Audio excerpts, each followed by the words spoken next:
सब जगह लाइव है। हो गया। जय हिंद दोस्तों, स्वागत है आप सभी का मेरे भाई आपके अपने परिवार में और एक जबरदस्त सी वीडियो में। कैसे हैं आप लोग बताइए। राधे राधे भाई, राधे राधे। सभी को राधे राधे। कैसे हो भाई? एक बार जल्दी से बता दो ऑडियो वीडियो क्लियर है, सब ओके है? ठीक है, सभी लोग बताइए जल्दी से ऑडियो वीडियो क्लियर है, सब ओके है, सब जल्दी से लाइव आ जाइए भाई। बहुत बढ़िया, बहुत बढ़िया, बहुत बढ़िया, बहुत बढ़िया, बहुत शानदार। सभी लोग मौजूद हैं एकदम ज़बरदस्त तरीके से। ठीक है। शनिवार को क्लास नहीं हुई थी ना? क्यों नहीं हुई थी भाई? तुम काहे चले गए अपनी मैडम से मिलने, बताओ। हैं? चलिए आ जाइए। सभी लोग लाइव हैं। Good morning, good morning, good morning. चलिए, बहुत बढ़िया, बहुत बढ़िया, बहुत शानदार। आइए आइए आइए। बहुत बढ़िया, बहुत बढ़िया। ठीक है। तो कैसी चल रही है आप लोगों की रेशियो की पढ़ाई? जो पढ़ाया हमने उसको आपने पूरा पढ़ा है कि नहीं पढ़ा है? या आपने ऐसे ही छोड़ दिया कि चलो छोड़ो हटाओ यार, बाद में कवर करेंगे? बताओ। साथ के साथ चल रहे हो ना? अगर कहीं पर मानो कुछ गैप रह जा रहा है तो कंप्लीट हो रहा है कि नहीं हो रहा है? ठीक है। सर आज मेरा फर्स्ट क्लास है, कहाँ से करें? क्लास नंबर 1 से करें। जो क्लास नंबर 1 है पहले आप उसको देखें, फिर क्लास नंबर 2 को देखें, फिर क्लास नंबर 3 को देखें। ठीक है। आ जाइए, चलिए, बहुत बढ़िया। ठीक। शादी कब कर रहे हैं? शादी में बहुत वक्त है, अभी उसको छोड़ दीजिए, आप उसकी चर्चा मत करिए। ठीक है। बहुत बढ़िया। तो अभी हम लोग रेशियो में जो पढ़ रहे थे वो concept of addition and concept of subtraction पढ़ रहे थे। आज हम लोग पहले इसको बढ़िया तरीके से कुछ सवाल जो है हमारे वो ख़त्म करेंगे। फिर उसके बाद में रेशियो में एक सवाल जो आता है वो आपका आता है ये वाला क्वेश्चन, पास और फेल वाला दोस्तों। ठीक है ना? कि यहाँ पर जो पास और यहाँ पर जो फेल है उनके क्वेश्चंस को हम लोग बनाएं और बहुत तरीके से यहाँ पर बनाएं। ठीक। 82 क्वेश्चन नहीं कराया, कोई बात नहीं, बाद में करवा देंगे। उसके लिए कोई बहुत बड़ी बात नहीं है, कोई क्वेश्चन छूटेगा नहीं। बाद में मुझे याद दिला दीजिएगा, हम लोग उसको कर लेंगे कवर। तो आइए चलिए आज के सेशन की शुरुआत करते हैं प्रश्न संख्या 117 के साथ में। और सोमवार का दिन है तो उम्मीद करते हैं कि आपकी भी जो जोश होगी, ऊर्जा होगी, एनर्जी होगी, वो भी अपने पीक लेवल पर होगी। एक अच्छे सीखने के भावना से आप भी क्लास में आए होंगे और आज बहुत कुछ सीख करके जाएंगे। ठीक है। आइए चलिए तो पढ़ते हैं। सबसे पहला सवाल यहाँ पर, monthly salary of Anil and Kumud are in the ratio 19:17। If Anil and Kumud get a salary hike of 2000 और 1000, the ratio of their salary become 8:7। What is the present salary of Kumud after the increase? अब देखो, इस क्वेश्चन को बनाने के मैंने 3 तरीके बताए थे। सबसे पहला वाला तरीका मैंने बेसिक बताया था। दूसरा वाला तरीका मैंने आपको मेरे भाई यहाँ पर जो है वो डिफरेंस वाला बताया था। तीसरा हमने क्रॉस मल्टीप्लिकेशन बताया था।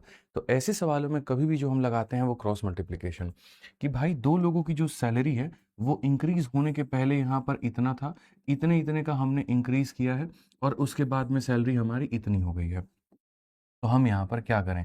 तो हमने यहाँ पर कहा जी देखिए, दो बातें, एक अनिल है हमारे आगे और दूसरा कौन सा है? तो दूसरा हमारे आगे कुमुद है। एक अनिल है और दूसरा हमारे आगे कुमुद है। और अगर हम देखें तो अनिल और कुमुद के जो सैलरी का रेशियो है 19:17 है। क्या हो जाएगा मेरे भाई? यहाँ पर 19:17 हो जाएगा। हाइक होने के बाद में यहाँ पर ये हो जाएगा 8:7। क्या हो जाएगा? 8:7 मेरे भाई। तो अनिल और कुमुद की जो सैलरी है वो इस अनुपात में है। हाइक होने के बाद में यहाँ पर ये इस अनुपात में है। और हाइक जो मिला है वो कितने का मिला है? तो यहाँ पर इस पे 2000 का और यहाँ पर इस पे जो है वो 1000 का। समझ में आ गया बात? यहाँ पर इनका वेतन इस अनुपात में है और दोनों को अगर 2000 रुपए की वृद्धि होती है तो जो उनका वेतन होता है वो 8 और 7 के अनुपात में हो जाता है। वृद्धि के बाद में यहाँ पर क्या होगा आपको ये बताना है। तो सबसे पहले अगर हम देखेंगे तो हम इन दोनों के प्रोडक्ट से डिफरेंस लेंगे। इन दोनों का क्या लेंगे दोस्तों? हम यहाँ पर डिफरेंस लेने वाले हैं। तो अगर हम डिफरेंस लेंगे तो यहाँ पर क्या होगा? प्रेजेंट सैलरी क्या होगा? देखो, 8 × 7 56 आपके सामने इतना। 8 × 8 = 5, मतलब 17 × 8 = 136 भी होता है। आप सीधा सीधा मेरे भाई यहाँ पर ये भी कह सकते हो। और इन दोनों का प्रोडक्ट 7×9 = 63 का 3, ठीक है। और 7 × 7 = 6 13 133 होता है। तो आप बताइए इन दोनों का जो डिफरेंस है वो कितना यूनिट है मेरे दोस्त?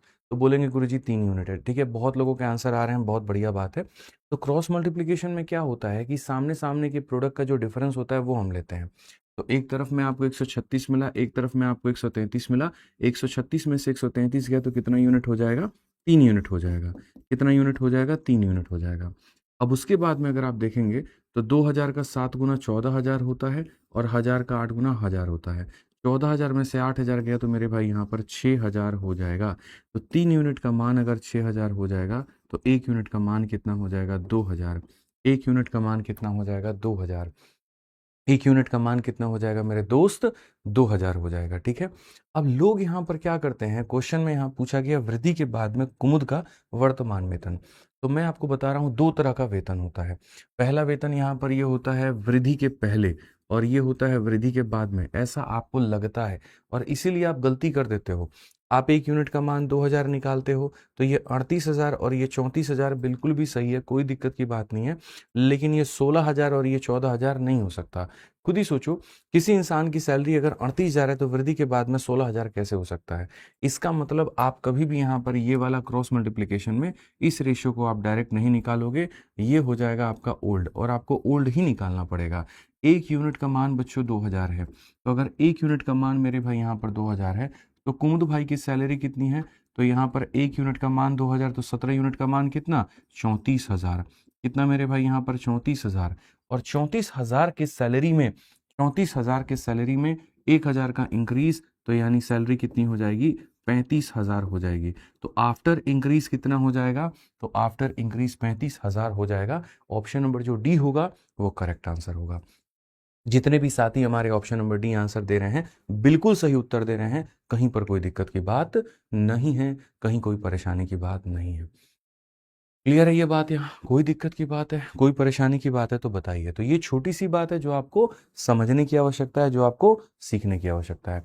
रिकॉर्डेड क्लास चला रहे हैं, बिल्कुल रिकॉर्डेड क्लास चला रहे हैं और 22 जून का दिन है मेरे भाई, यहाँ पर बिल्कुल 22 जून को रिकॉर्डेड क्लास चल रहा है, आज से 1000 साल पहले जिसकी रिकॉर्डिंग हमने की थी। ठीक है भाई, आ जाओ चलो पढ़ो अब यहाँ पे। क्वेश्चन में देखिए यहाँ पर क्या कहा गया, ए बी और सी 10,500 की राशि को आपस में 5, 7 और 9 के अनुपात में बांटते हैं। यदि हर एक व्यक्ति को 500 रुपये अधिक मिले तो एबीसी के राशियों का नया अनुपात क्या होगा। किसी भी सवाल को बनाने के 2-3 तरीके होते हैं, वो डिपेंड करता है कि आपके दिमाग में कौन सा तरीका पहले आ रहा है और आप उसको कैसे मेरे भाई यहाँ पर जो है वो लेकर के जा रहे हो। ठीक है, तो अगर हम यहाँ पर इस क्वेश्चन में देखें तो हमारे सामने यहाँ पर क्या है, तो सबसे पहले जैसे मेथड नंबर 1 जो दुनिया करती है, ठीक है, आप यहाँ देखिए, अगर हम मेथड नंबर 1 से जाएं तो हमारे पास में हो जाएगा एक ए नाम का बंदा, एक बी नाम का बंदा, एक सी नाम का बंदा। उनके अंदर में जो पैसा डिवाइड है वो किस रेशियो में है, 5:7 रेशियो मेरे भाई यहाँ पर 9 में। ठीक है, कि ये पैसा जो बांटते हैं ये 5, 7 और 9 के रेशियो में बांटते हैं और ये जो पूरा का पूरा अमाउंट होता है वो हमारे आगे कितना होता है, तो ये जो अमाउंट होता है वो 10,500 होता है। वो कितना होता है 10,500 होता है। तो पैसे को इस रेशियो में बांटते हैं जो 10,500 के बराबर है। हर एक व्यक्ति को अगर 500 रुपये हम ज़्यादा देंगे तो क्या होगा, तो इसके लिए सबसे पहले मुझे हर एक व्यक्ति की वैल्यू को निकालना पड़ेगा। ठीक है, समझ में आ रहा है बात यहाँ, कोई दिक्कत की बात है। तो अगर हर एक व्यक्ति के वैल्यू को निकालना होगा तो यहाँ 5 और 7 12 और 9 हमारे सामने 21 यूनिट। अब अगर हम देखेंगे तो 21 यूनिट की जो वैल्यू है हमारे आगे वो हमारे सामने कितना है 10500 है, यहाँ पर इतना है। 1 यूनिट का मान कितना हो जाएगा 500 रुपये। अगर 1 यूनिट का मान 500 रुपये हो जाएगा तो कुछ लोग जो करते हैं वो क्या करते हैं, हर एक की वैल्यू निकालते हैं जी। 1 यूनिट का मान 500 तो 5 यूनिट का मान कितना हो जाएगा 2500 हो जाएगा। उसके बाद में 7 यूनिट का मान कितना हो जाएगा तो 3500 रुपये हो जाएगा। उसके बाद में यहाँ पर 9 यूनिट का जो मान है वो कितना हो जाएगा तो 4500 हो जाएगा। आपने ऐसे ऐसे करके वैल्यू मेरे भाई दोस्त निकाल लिया आपने। ठीक है, अब क्वेश्चन में कहा गया अगर हर एक व्यक्ति को 500 रुपये ज़्यादा मिलता है तो नया रेशियो क्या होगा। अगर आप इसको 500 रुपये ज़्यादा दोगे तो ये बन जाएगा 3,000 रुपये। अगर आप इसको 500 रुपये ज़्यादा दोगे दोस्त मेरे तो ये बन जाएगा आपके सामने 4,000 रुपये। अगर आप इसको 500 रुपये ज़्यादा दोगे तो ये बन जाएगा 5,000 रुपये और आप इनका रेशियो लेना चाहते हो तो 3, 4, 5 का रेशियो आएगा। ऑप्शन नंबर ए जो होगा करेक्ट होगा। ऑप्शन नंबर ए क्या होगा, तो बिल्कुल करेक्ट आंसर होगा, कहीं कोई दिक्कत की बात नहीं होगी। बट मेरा यहाँ पर क्या कहना है ज़रा समझिए, कई बार है ना सवालों को उस नज़रिए से मत देखो जिस नज़रिए से चाहता है एग्जामिनर तुम्हें दिखाना। भाई गेट बंद कर दिया करो यार आप, ठीक है। आज ये चलिए, तो हमें यहाँ पर जो है अपने नज़रिए को बदलने की आवश्यकता है। हम सवाल को डिफरेंट तरीके से यहाँ पर बनाएंगे और ऐसा नहीं है कि हाँ पहले हम जो है इतने यूनिट का मान निकाला फिर सबके पैसे निकाले फिर ये नहीं, ये गलत हो जाएगा। आप थोड़ा सा रिवर्स अप्रोच भी तो यहाँ पर देख सकते हैं और बहुत तरीके से देख सकते हैं। अगर आपने मान लीजिए क्वेश्चन के अंदर में ये बात को देखा, अगर आपने सवाल के अंदर में ये बात को आपने महसूस किया और आपने यहाँ पर क्या महसूस किया मुझे ये बताइए। अगर आपने सवाल के अंदर में ये बात को देखा कि भैया 21 यूनिट का मान इतना, तो 1 यूनिट का मान कितना हो जाएगा, तो 1 यूनिट का मान जो होगा वो हमारे सामने 500 हो जाएगा। 1 यूनिट का मान कितना हो जाएगा? 500। तो हम उल्टा ये भी तो कह सकते हैं, मोहित कुमार कह रहे हैं वॉइस डबल आ रहा है। डबल कुछ भी नहीं आ रहा भाई, ठीक है, तुम्हारे फ़ोन में खराबी है, सारे बच्चों को आवाज़ सही आ रही है, अपना चेक करो तुम, ठीक है। तो 1 यूनिट का मान अगर 500 है तो हम यहाँ पर उल्टा ये भी तो कह सकते हैं कि 500 का मान 1 यूनिट है। आप समझ रहे हैं मेरी बात को यहाँ पर? ठीक है, 500 का मान कितना है तो मेरे भाई यहाँ पर 1 यूनिट है। भाई वॉइस बढ़ा दो, बच्चों का कहना है, वहाँ से बढ़ा दो, गोल वाले से, वहाँ से। ठीक है, तो 500 का मान कितना हो गया? 1 यूनिट हो गया। हम ये भी कह सकते हैं 1 यूनिट का मान 500, तो 500 का मान 1 यूनिट। ठीक, तो क्वेश्चन में हमसे कहा गया अगर हर एक किसी को 500 रुपये ज़्यादा मिले, अगर इसको 500 रुपये ज़्यादा मिले, इसको 500 रुपये ज़्यादा मिले, इसको 500 ज़्यादा मिले, तो 500 ज़्यादा मिलने का मतलब एक एक यूनिट ज़्यादा मिलना। तो अगर हम देखेंगे तो हम यहाँ पर कहेंगे इसको 1 यूनिट ज़्यादा मिलेगा, तो इसको 1 यूनिट ज़्यादा मिलेगा तो इतना हो जाएगा, इसको 1 यूनिट ज़्यादा मिलेगा तो इतना हो जाएगा, और इसको 1 यूनिट ज़्यादा मिलेगा तो इतना हो जाएगा।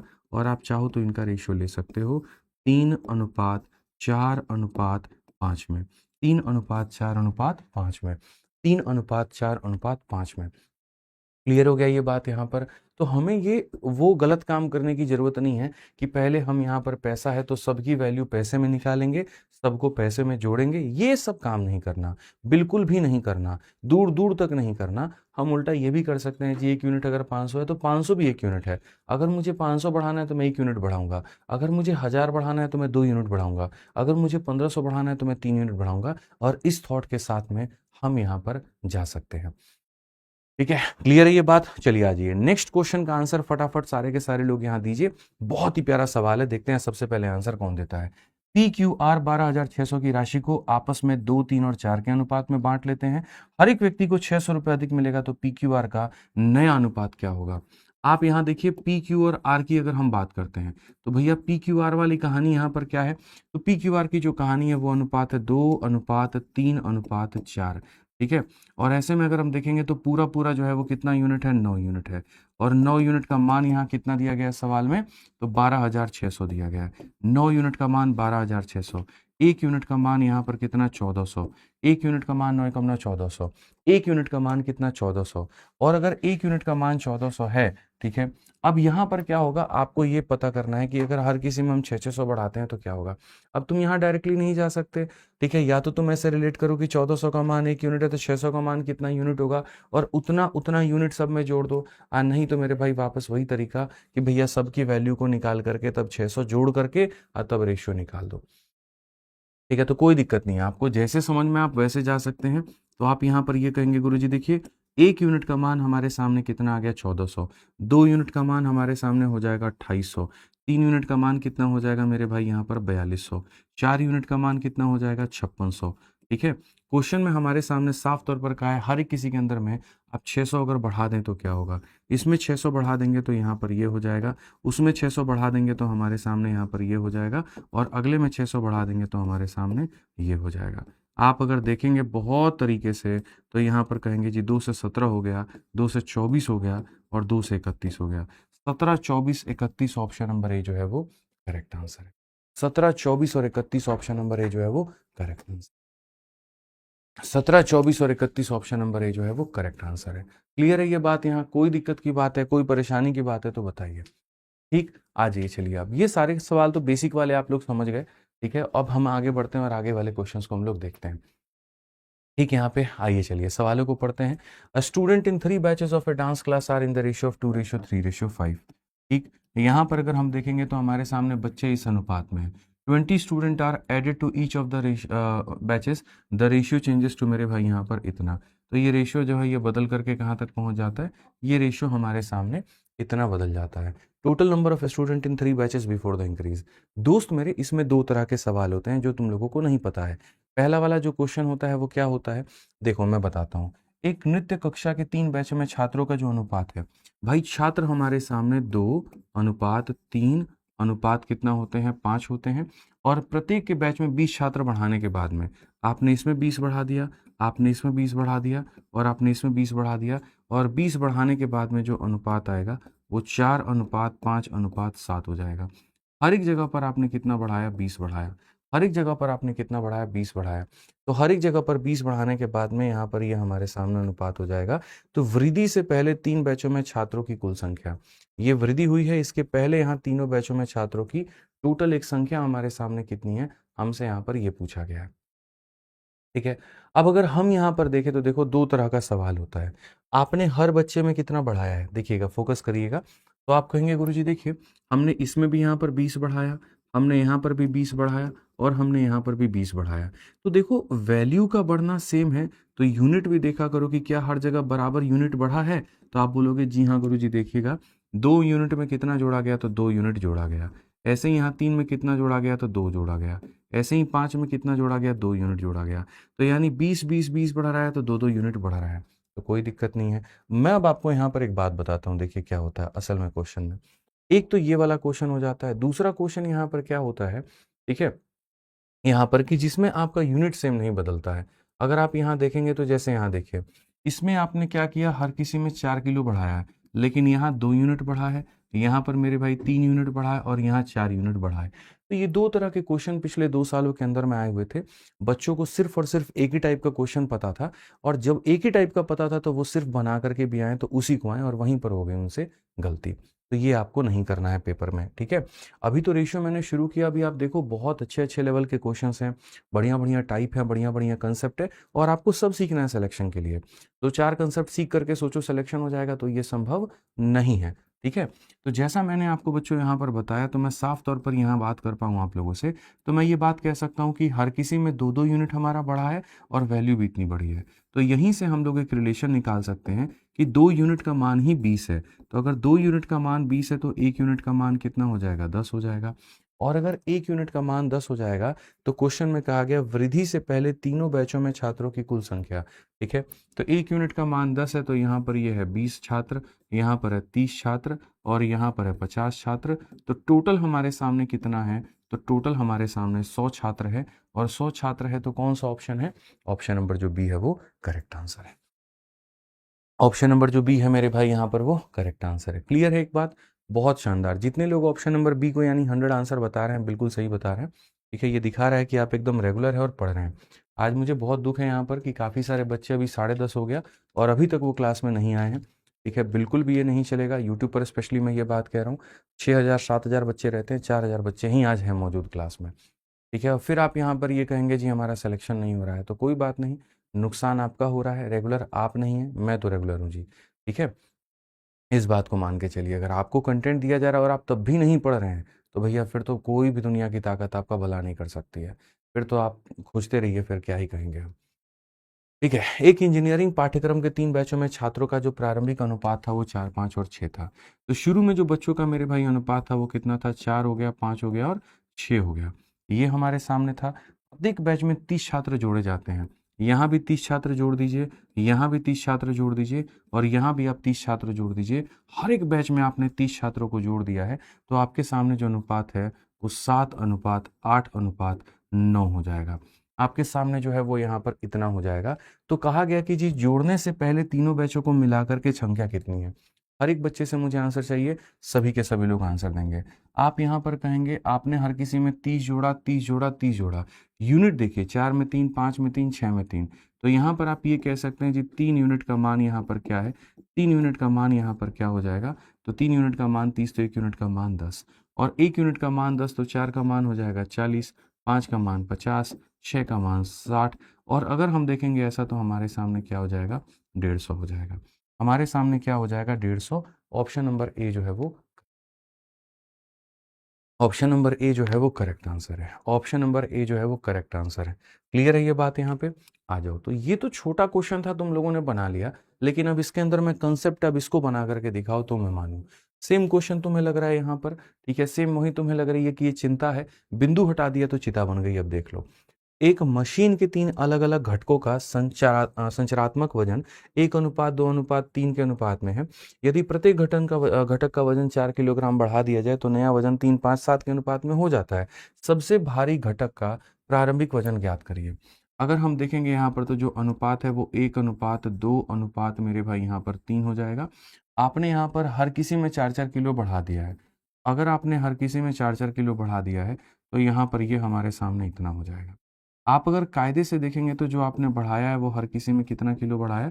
आपने 4 किलो बढ़ाया। और हर किसी में अगर आपने 4 किलो बढ़ाया है तो आपको पता चला जी यहाँ पर क्या कहानी थी। तो यहाँ पर initial weight of the heaviest component, ठीक है। यहाँ पर मेरे भाई जो है इसमें सबसे हैवी वाला जो बंदा था, यानी इसकी वैल्यू हमें बतानी है। अब अगर मानो कोई मेरा साथी यहाँ पर ये कहने की सोचे कि देखो गुरुजी 3 यूनिट में आपने कितना यूनिट बढ़ाया? 4 unit.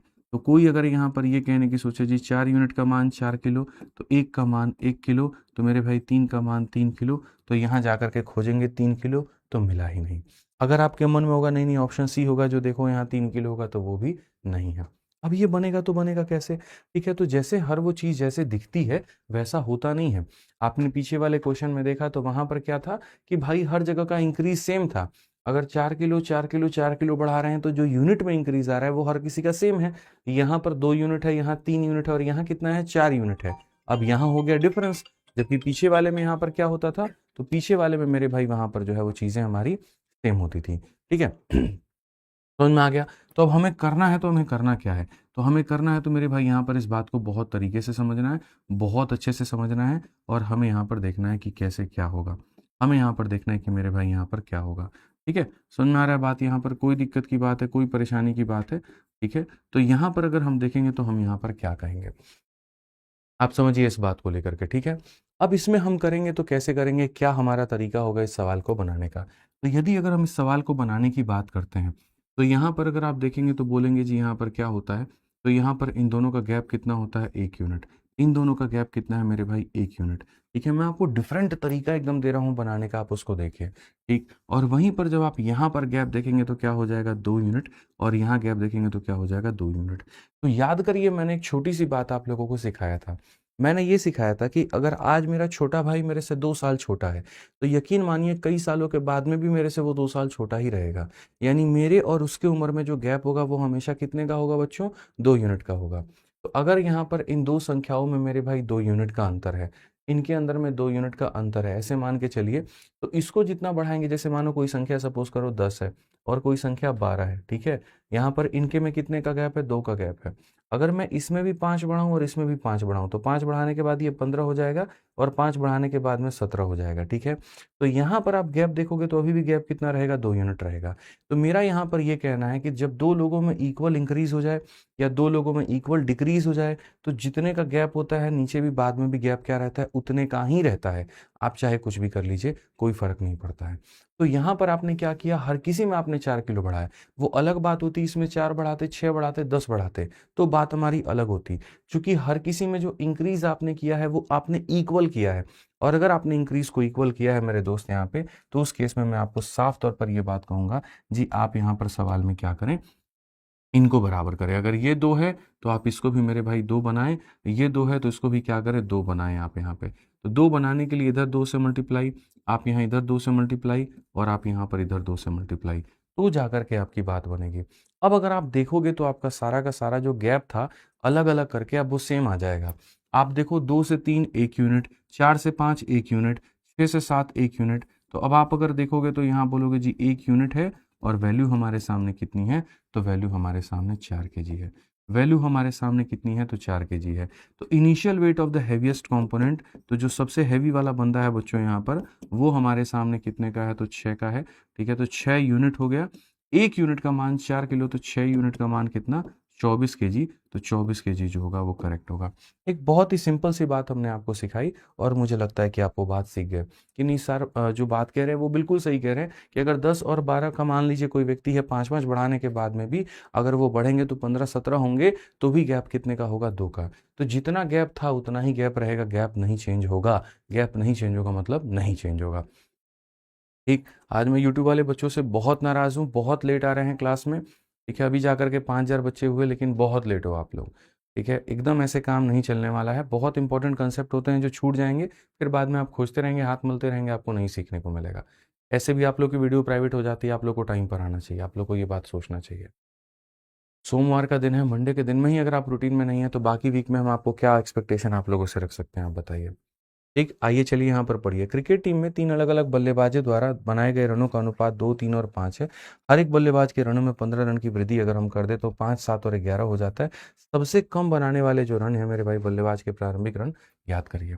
The ratio of the run scored by 3 batsman, मेरे भाई 3 बैट्समैन है हमारे सामने और यहाँ पर मेरे भाई क्या हो जाएगा, उनका रेशियो 2, 3 और 5 हो जाएगा। अगर हर एक बच्चे का 15, 15, 15 बढ़ा दें तो यहाँ पर ये 5 हो गया, ये 7 हो गया और यहाँ पर 11 हो गया।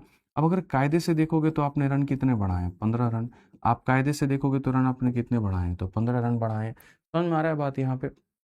रन आपने कितने बढ़ाए हैं, तो 15। अब जब रन आपने 15 बढ़ाए हैं तो मेरे भाई यहाँ पर सब में इंक्रीज सेम है, तो ये वाला इंक्रीज कितना यूनिट है बताना, 2 में 3 यूनिट है, ये वाला कितना है 4 है और ये वाला कितना है 6 है। ये अच्छा लग रहा है आपको, बताओ आप 2 यूनिट को, आप 3 यूनिट को 15 मानोगे, 4 को 15 मानोगे या 6 को 15 मानोगे, किसको 15 मानोगे आप? तो आप बोलोगे गुरुजी यहाँ पर मामला हो गया गड़बड़। और मामला गड़बड़ क्यों हुआ? क्योंकि जो रेशियो के गैप थे ना गुरुजी, वो हमारे सेम नहीं थे, वो हमारे जो सेम है वो नहीं थे। तो अगर आप यहाँ देखेंगे तो यहाँ पर जो गैप है वो 1 यूनिट का है और यहाँ जो गैप है वो कितने का है, 2 और 3 में जो गैप है वो 1 यूनिट का है और यहाँ जो गैप है वो 2 यूनिट का है। यहाँ जो गैप है वो कितने का है, 2 का है और यहाँ जो गैप है वो इतने का है। यानी अगर हम सीधा सीधा करेंगे तो इसी का ये डबल गैप है, 1 का डबल ये हो गया, 2 का डबल कितना हो गया, 4 हो गया।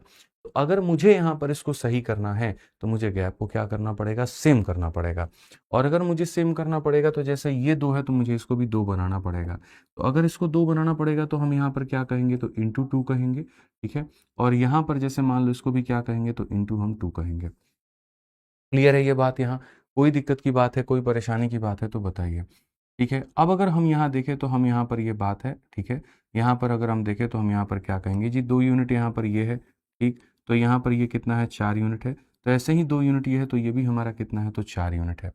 अगर हम सवाल में यहाँ पर जो है वो देखेंगे, ठीक, तो यहाँ पर क्वेश्चन में हमारे सामने क्या हो जाएगा। आप अब देखिए यहाँ पर बहुत तरीके से, खाली इधर और इधर 2 करने से बात बनेगी नहीं बनेगी, यानी आपको इधर भी सब में 2 से मल्टीप्लाई करना पड़ेगा। अब अगर आपको करना पड़ेगा तो 10 यूनिट पर थे आप, 11 यूनिट पर पहुंच गए, बढ़ा कितना, 1 यूनिट का मान। अब 1 यूनिट का मान 15 है, तो जो 15 रन है वो कितने की वैल्यू है, 1 का मान है। और हमसे क्वेश्चन में कहा गया स्कोर द फ्यूएस्ट रन, सबसे कम किसने बनाया, तो 4 बनाया। तो यहाँ पर क्या हो जाएगा, 60 हो जाएगा।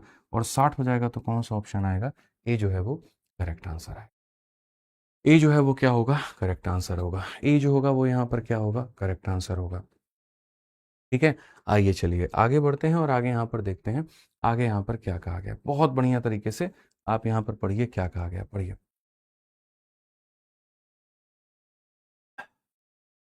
ठीक है, आप लोग इस सवाल को पढ़िए। क्वेश्चन में क्या है, 3 कक्षाओं में छात्रों का अनुपात 3, 7 और 8 का है।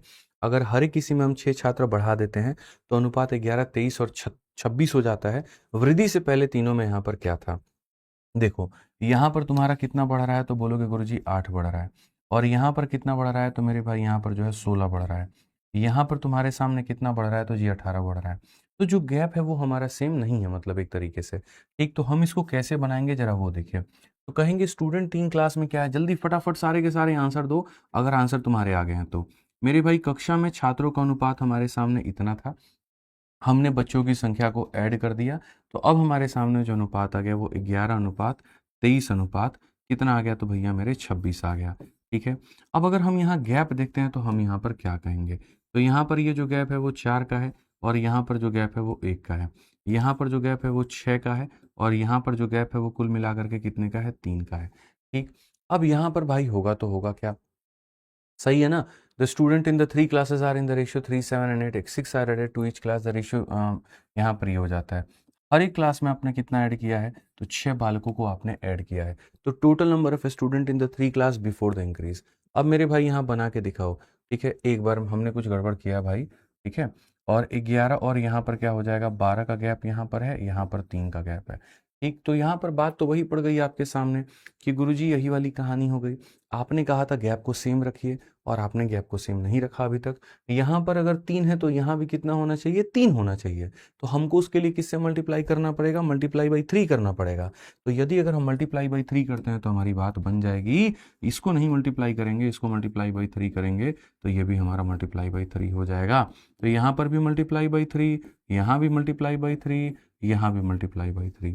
तो अगर हम देखेंगे तो कहेंगे जी ये 24 यूनिट था 26 बन गया, एडिशन कितने का, 2 यूनिट का, एडिशन कितने का, 2 यूनिट का। तो जो ये 6 है ये हमारे सामने 2 का मान है, और हमसे कहा गया total number of student in the 3 class before the increase. तो इंक्रीज होने के पहले, अब ये टोटल कैसे निकालोगे, देखो तो बोलोगे 24 ये रहा और 21 ये रहा, 24 और 21 45, 45 और 9 कितना, 54। और ऐसे ही अगर आप देखोगे तो बोलोगे गुरुजी ये कितना हो जाता है, 162।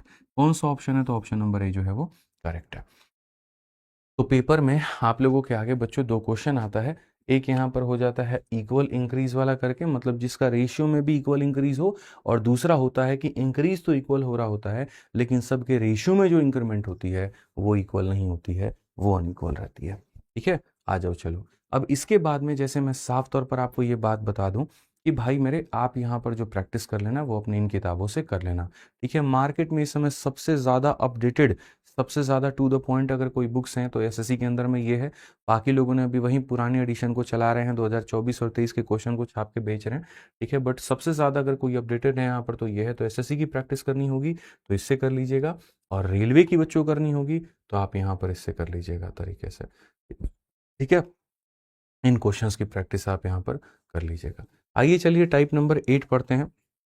और टाइप सर क्वेश्चन नंबर 115 करवा दो भाई, 115 का एक बार बोलो किसी को पीपीटी भेजे, 115 नंबर स्लाइड भेजे, देखते हैं। अब यहाँ से जो मैं टाइप शुरू करूंगा ना, पास और फेल, आपको लग रहा होगा कि ये परसेंटेज की तरह है, लेकिन ऐसा नहीं है, ये एक बहुत ही ज़्यादा स्पेशल टाइप है। ठीक है भाई, मैं जब आप लोगों की रेशियो की शीट बना रहा था, यकीन मानिए हमने इतने सारे कंटेंट की एनालिसिस की, इतना ज़्यादा कुछ हमने देखा। ठीक है, मेरा एक बैच है स्कोर बूस्टर करके, आपको एप्लीकेशन पे दिखेगा, जिसकी फीस है 799 रुपये। वो जो बैच है ना उसके अंदर में खाली के खाली टॉप क्वेश्चन ही है, खाली के खाली जबरदस्त क्वेश्चन ही है उसके अंदर में, नॉर्मल सवाल तो तुमको मिलेगा ही नहीं।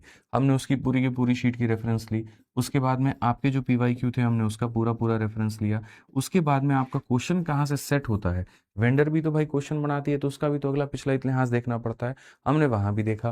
ठीक है, बहुत तरीके से, मतलब एकदम चुन चुन के इस बार तो मेरी इतनी मेहनत लग रही है शीट बनाने में कि मैं आपको फर्स्ट डे दे ही नहीं पा रहा हूँ। रोज 2 घंटा काम करता हूँ, पहले क्या होता था 3 घंटे में पूरे एक चैप्टर की शीट बन जाती थी, अब 2-2 3-3 घंटे में सिर्फ एक टाइप की शीट बनती है। अगर ये वाला मेरे को बनाना है ना, इसको भी सिंक्रोनाइज, मतलब एक एक तरीके से लाना पड़ता है कि भाई अगर मानो 12 क्वेश्चन बनते हैं, पहले नंबर पे कौन आएगा, दूसरे नंबर पे कौन आएगा, तीसरे नंबर पे कौन आएगा, पहले तो 12 क्वेश्चन को खोज के लाना, फिर उनको सजाना, बहुत वक्त लगता है। लेकिन हाँ, इससे ये दिख रहा है मुझे फ़ायदा आप लोगों के अंदर में कि क्लैरिटी ऑफ कंसेप्ट बहुत बढ़ गया है, कि हाँ भाई आज आप मुझे ला करके कोई भी क्वेश्चन दीजिए, हम बना सकते हैं। और जिस दिन से मैंने यहाँ पर इस तरह से रेशियो पढ़ाना शुरू किया है, एक बच्चे का कभी मेरे पास में ये कमेंट नहीं आया जी पढ़ाने के बाद में हमसे पीवाईक्यू नहीं लग रहा है, पीवाईक्यू को उधेड़ दे रहे हैं ये जरूर आया, लेकिन नहीं लग रहा है, ऐसा कहीं पर मुझे देखने को नहीं मिला। ठीक, अब पास फेल में क्या होता है, आपको लगता है कि 2-3 क्वेश्चन पढ़ लिया पास फेल का काम खत्म हो जाएगा, नहीं, अभी आपका दिमाग खुलेगा, और असल में जो पास फेल आज तक आप पढ़ते चले आए थे वो चीज़ें आपको बहुआ नजर आएंगी। आपको मैं बताता हूँ, शुरुआत देखो मैं यहाँ से करूँगा, उसके बाद अगला क्वेश्चन ये होगा, और उसके बाद अगला क्वेश्चन ही देखो, कितना जबरदस्त, कितना शानदार, कितना जिंदाबाद। तीसरा क्वेश्चन ही आपको ये मिलेगा, चौथा क्वेश्चन ही आपको यहाँ पर ये मिलेगा, अगला क्वेश्चन आपको यहाँ पर ये मिलेगा। ठीक है, ऐसे ऐसी चीज़ें यहाँ पर ना जो आपका दिमाग खोल के रख देंगी भाई। और इसमें तो कई लोगों ने यूट्यूब पर गलत पढ़ा दिया है, इनफैक्ट खुद यहाँ पर एआई ने भी कई जगह पर गलत आंसर दिए हैं। गूगल में भी आप पूछोगे तो यहाँ 2 जगह में 2 धड़ों में अलग अलग उत्तर आपको देखने को मिलेगा। इसको बंद कर दीजिए आप, ठीक है, गेट है ना बंद रखा करिए प्लीज़, मेरी रिक्वेस्ट है आप लोगों से, गेट बंद रखा करिए, ये बोलना पड़ता है बार बार, नहीं तो थोड़ा सा तो आप टच कर सकते हैं ना उसको, बस इतना ही पे रहने दीजिए। ठीक है समझ रहे हैं मेरी बातों को लेकर के, तो हमने ये खोज खोज के चुन चुन के बहुत तरीके से हमने निकाला है, और आपको बहुत फायदा देखने को मिलेगा। तो इसका जो कंसेप्ट है अभी वो बहुत ध्यान से आप लोग देखिएगा, नहीं तो कहानी गड़बड़ हो जाएगी। ठीक है, क्वेश्चन में पढ़ते हैं हम लोग यहाँ पर क्या है। तो क्वेश्चन में अगर हम लोग पढ़ेंगे तो कहा गया, in an army selection process the ratio of selected to unselected candidate is 5:3, 10 more candidate are selected, the total applicant remain the same. अच्छा, इसमें मैंने भाषा का बहुत ध्यान रखा है पहले वाले क्वेश्चन के अंदर में, कि ज़्यादा कंफ्यूजन आपको ना बढ़े, तो एकदम भाषा सिंपल सटीक रहे। ठीक है, if 10 more candidate are selected that is total applicant remain the same, the ratio becomes 2:1, the total number of candidate क्या होगा। चलिए मैं ये समझता हूँ कि आप कैसे समझते हैं, पहले मैं वैसे आपको बता रहा हूँ। एक सेना चयन प्रक्रिया में चयनित और अचयनित उम्मीदवारों की संख्या, तो आपको लगा कि सिलेक्टेड कैंडिडेट है और अनसेलेक्टेड कैंडिडेट है, चयनित और बिना चयनित उम्मीदवारों की संख्या वो 5:3 है। यदि 10 और उम्मीदवार चुने गए तो आपको लगा सिलेक्शन वाले में 10 और उम्मीदवार बढ़ गया, और 10 और उम्मीदवार बढ़ गया तो ये अनुपात 2 और 1 का मेरे भाई यहाँ पर हो जाएगा। अब आपको यहाँ दिमाग में क्या खलेगा, आपको लगेगा जी इंक्रीज इसके अंदर में हुआ है, फिर आप उसको सॉल्व करने की कोशिश करोगे। आप देखोगे यहाँ पर 2 का गैप है, तो यहाँ भी आप यहाँ देखोगे 1 का गैप है, तो इसको 2 बनाओगे। 2 बनाने के बाद भी आप यहाँ मामला फिट नहीं बैठ कर पाओगे कि अगर हमने इसको बढ़ाया था तो ये 5 से 4 क्यों हो गया। आपके दिमाग में चीज़ें जा रही होंगी। मालिक मेरे समझिए, इस पूरे क्वेश्चन के अंदर में यहाँ पर एक लाइन है, वो एक कहावत है ना, देखन में छोटन लागे घाव करे गंभीर, तो यहाँ पर वही है। ये वाली जो लाइन है जो दिखती बहुत छोटी है कि total applicant remain the same, कि यहाँ पर जो लोगों की कुल संख्या है वो सेम रहेगी, यही लाइन पूरी की पूरी घातक है। यही लाइन पूरी तरीके से घातक है और ये मेरे भाई पूरा परिणाम बदल करके रख देगी। मैं आपको बता रहा हूँ कि आवेदकों की जो कुल संख्या है वो समान रहे। आप यहाँ पर इसको पढ़ेंगे। अब आवेदकों की कुल संख्या समान रहे, इसका मतलब क्या है, देखो इसका मतलब यहाँ पर यह है कि जैसे मेरा एक स्कूल है, ऐसे मान के चलिए उस स्कूल में यहाँ पर मेरे पास में एक क्लास है। उस क्लास में 2 तरह के बालक हैं। कुछ बालक जो होते हैं, मान लीजिए हमने 10th क्लास का मेरे भाई यहाँ पर पेपर करवाया।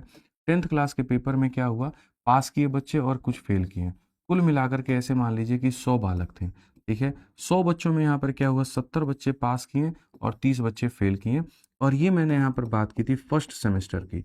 मैंने फर्स्ट सेमेस्टर की जो परीक्षा ली तो 70 बच्चे पास हुए, 30 बच्चे फेल हुए। अब अगली सेमेस्टर की जो मैं परीक्षा लेता हूँ तो अगली सेमेस्टर में मेरे भाई यहाँ पर क्या हो जाएगा, अगली सेमेस्टर में मेरे भाई यहाँ पर क्या हो जाएगा, 10 बच्चे और पास कर जाएंगे। अब पास करने वालों की संख्या वहां पर क्या होगी, 10 और बढ़ जाएगी। तो अब यहाँ पर अगर मैं ये कहूँ कि 10 बच्चे और पास कर जाएंगे, तो हमने यहाँ पर इसके अंदर में तो बढ़ा दिया, 10 बच्चे और पास कर जाएंगे तो मेरे भाई 80। तो यहाँ पर ऐसा थोड़ी है कि अब ये 30 हो जाएगा। क्यों 30 होगा भाई, दोनों का सम अगर 100 बच्चे थे तो यहाँ पर भी कितने आने चाहिए, 100 आने चाहिए। ऐसा तो नहीं कि बीच सेमेस्टर में हम नया एडमिशन ले लेंगे, ऐसा तो नहीं हो सकता। यानी अगर 10 बच्चे और पास कर गए तो फेल करने वालों की संख्या क्या हो गई, 10 कम हो गई, यानी वो कितने आ गए, 20 आ गए। या यूं हम कह सकते हैं ऐसा भी कि सर जो बच्चे फेल कर रहे थे तो जब 10 बच्चे और पास कर गए तो यही वाले ग्रुप में से 10 बच्चे और आ गए। और ज्यादा आसान समझते हैं, 2 ग्रुप है, इधर 70 बच्चे हैं, इधर 30 बच्चे हैं। जब अगले सेमेस्टर में पेपर होता है तो 10 बच्चे और पास कर जाते हैं, इसका मतलब फेल वाले में से निकल करके किस में चले जाते हैं, तो पास में चले जाते हैं। तो जब भी टोटल नंबर, देखो 2 सिचुएशन बनती है, 2 केसेस बनते हैं, और पास फेल में जिस बच्चे ने ये 2 केस को नहीं समझा वो जीवन भर परेशान रहेगा, वो जीवन भर दुखी रहेगा। वो 2 केस क्या होता है, पहला, अगर कोई नया एडमिशन नहीं है, अगर कोई नया एडमिशन नहीं है और यहाँ पर बच्चा पास कर रहा है, जैसे मानो यहाँ पर 70 बच्चे पास हो रहे थे, 30 बच्चे फेल हो रहे थे, अब 10 और बच्चे अगर पास हो जाते हैं और नया एडमिशन नहीं है तो पास में प्लस होगा, फेल में माइनस होगा। तो मेरे भाई यहाँ पर क्या होगा, पास में प्लस हो जाएगा और यहाँ पर फेल में क्या हो जाएगा, माइनस हो जाएगा। और ये कौन सा केस है, तो यहाँ पर ये वो केस है जहां पर 2 बातें कह सकते हैं, या तो ये कह सकते हैं कि टोटल जो रहेगा वो आपका सेम रहेगा, ठीक है, या फिर आप यहाँ पर कह सकते हो कि नो न्यू एडमिशन, कहीं पर कोई भी नया एडमिशन नहीं है, कहीं पर कोई भी नया एडमिशन नहीं है।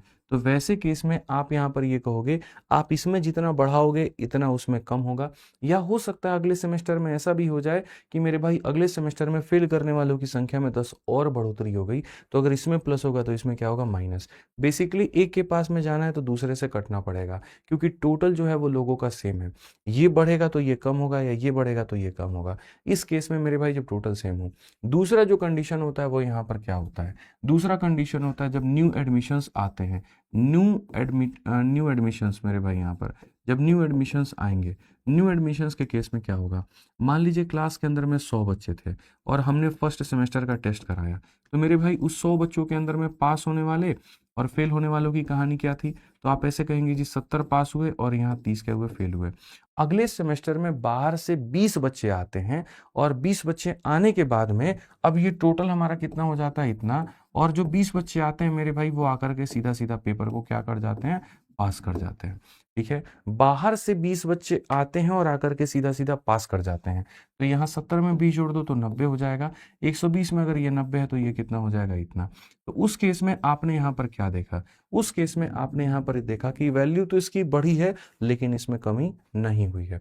यानी अगर मैं सीधा सीधा बात करूं 2 केसेस को समझाने का, तो अगर यही 2 ग्रुप है, इसमें 70 बालक है, इसमें 30 बालक हैं, तो अगर यहाँ पर मान लीजिए एक्स्ट्रा पास होते हैं तो इसी में से निकल करके आते हैं। लेकिन ये बालक हैं, उस कमरे से मेरे भाई जैसे मान लो यहाँ पर मेरे रूम में इधर 70 बच्चों का ग्रुप है, इधर 30 बच्चों का ग्रुप है। अब दरवाजे से कोई आता है और आने के बाद में मैं उससे पूछता हूँ कि भैया टेस्ट दो, वो टेस्ट देता है। अगर वो पास करेगा तो पास वाले में जाएगा, अगर वो फेल करेगा तो फेल वाले में जाएगा। वो पास करेगा तो फेल वालों की कमी नहीं होगी और फेल करेगा तो पास वालों का नुकसान नहीं होगा। जिसमें जाएगा वो जाकर के उसको प्लस कर देगा।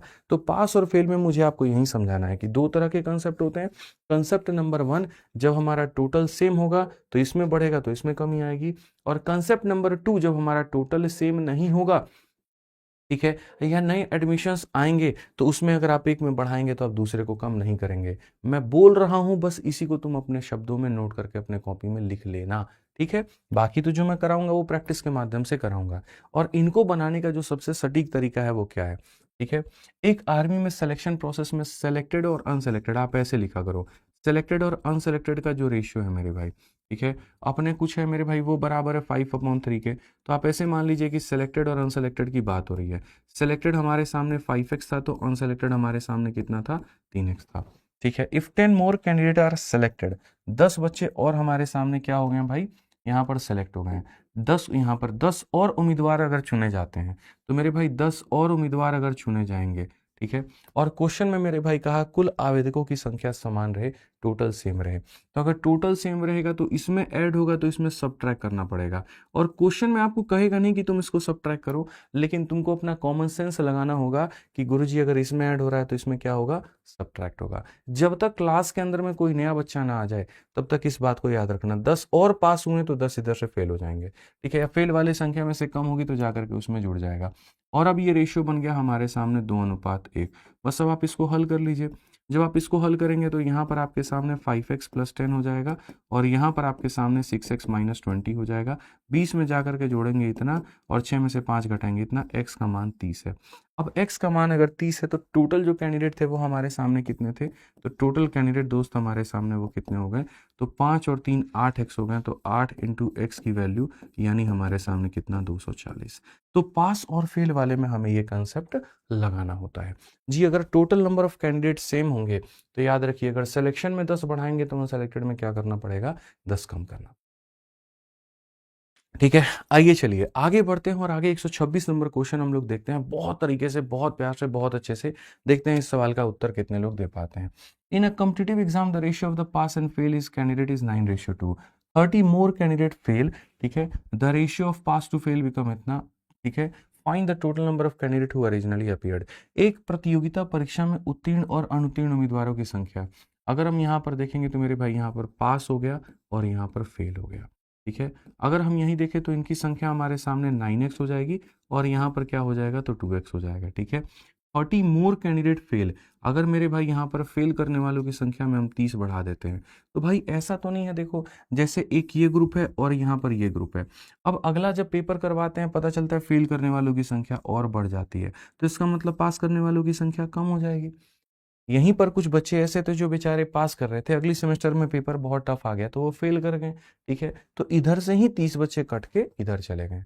समझ में आ रहा है बात यहाँ पे। तो इसमें बढ़त है तो इसमें क्या होगा, कमी। तो अगर फेल में बढ़त है तो यहाँ पर पास में क्या हो जाएगा, तो कमी हो जाएगा, ठीक है। तो पास फेल का रेशियो ये था, फेल करने में 30 बढ़ा दिया तो पास में यहाँ पर जो होगा वो क्या होगा, कमी हो जाएगा। तो 30 और उम्मीदवार अनुत्तीर्ण हो जाते हैं तो यहाँ पर जो होगा इनका रेशियो किसके बराबर, 3:1 के बराबर। बड़े आराम से, बड़े मधुर तरीके से, बड़े प्यार से आप यहाँ पर इसको जो है सॉल्व करेंगे। आप जब सॉल्व करेंगे तो आप सब कहेंगे सर यहाँ पर ये हो जाएगा, और यहाँ जब आप करेंगे तो आपके सामने बच्चों कितना हो जाएगा, 90 हो जाएगा। अगर हम 9 में से 6 को घटाते हैं तो 30 हो जाएगा और यहाँ पर करेंगे 120 हो जाएगा। x का मान हमारे सामने कितना होगा, 40 होगा। और x का मान 40 होगा तो टोटल कैंडिडेट जो होगा मेरे भाई यहाँ पर वो हमारा कितना होगा, टोटल कैंडिडेट हमारे सामने 11 हो जाएगा। 11 × 40 हमारे सामने कितना हो जाएगा, 440। और 440 कौन सा ऑप्शन होगा, ऑप्शन नंबर सी आंसर होगा। क्लियर मिला कि नहीं मिला भाई बताइए, क्लैरिटी मिली कि नहीं मिली बताइए जल्दी से, ठीक है। बहुत बढ़िया, विभा जी, अनीशा जी, बहुत शानदार। यहाँ पे सभी लोगों के आंसर आ रहे हैं, बहुत अच्छी बात है। और सारे लोग लगभग सी ही बता रहे हैं, ठीक है। चलिए अब यहाँ से थोड़ा सा हम लेवल बढ़ा दिए आपका और इस वाले क्वेश्चन पर हम लेकर के आ गए। और इस वाले क्वेश्चन पे मुझे पूरा उम्मीद है कि आप लोग जो उत्तर देंगे वो सही देंगे। सर ये बैच वीओडी लग रहा है। भाई देखो आपने पहले है ना क्लासेस एकदम शुरू से आपने नहीं ली हैं। अगर पहली क्लास से ही आप लाइव लगते तो आपको वीओडी नहीं लगता, ठीक है, तो ऑलरेडी आप काफ़ी क्लासेस मिस कर चुके हैं, इसलिए आपको लग रहा होगा यार पीछे इतना टॉपिक है तो वीओडी है, बट वीओडी नहीं है। वीओडी में तो पूरा सिलेबस खत्म होता है, वीओडी में तो मैं कभी लाइव आता ही नहीं हूँ, कभी नहीं लाइव आता हूँ, लाइव बैच में ही लाइव आता हूँ। तो अगर मैं लाइव हूँ तो समझ लो लाइव बैच है ये। अब इस सवाल पे आइए, चलिए हम लोग थोड़ा मंथन करें और इसको हम लोग देखें, आपको मजा आएगा इस सवाल के अंदर में, मैं आपको बता रहा हूँ। In an examination, the number of students to pass and the number of students to fail were in the ratio 25:4. If one more student had appeared, अब देखो ये लाइन बदल गई, ठीक है, one more student had appeared का मतलब बाहर से एक बच्चा आया है, बाहर से यहाँ पर one more student had appeared मतलब बाहर से आया है, और आते किसकी कैटेगरी में चला गया है, पास करने वाले कैटेगरी में चला गया। ठीक है, ये पहली बात हो गई। और दूसरी बात यहाँ पर क्या हुई, यानी केस 1 और केस 2 दोनों साथ में दिया है, एंड द नंबर ऑफ मेरे भाई यहाँ पर fail student was 3 less than earlier. अब इस बार जो फेल करने वालों की संख्या है वो 3 कम है, यानी वो 3 कम बच्चे फेल हुए तो वो 3 किसकी कैटेगरी में चले गए, पास में। The ratio of the pass to fail were have been 22:3. What is the difference between the number of students who initially passed the examination and number of students who failed the examination? On कर दो भाई। ठीक है, तो अगर हम इस question में यहाँ पर देखें तो क्या कहेंगे, देखिए बहुत तरीके से मैं आपको समझाऊंगा, ये इतना मतलब है ना, इसका आंसर कुछ लोगों ने 174 बता दिया है, कुछ लोगों ने 126 बता दिया है, और ये कई सालों से चलता चला आ रहा है। Exact reason, exact explanation, exact कारण किसी के पास में नहीं है। मैं आपको बहुत तरीके से बात समझाऊंगा, और जब मैं यहाँ समझाऊंगा इस एग्जाम्पल में तो आपको क्लैरिटी मिल जाएगी। ठीक है, आप यहाँ पढ़िए क्या कहा गया।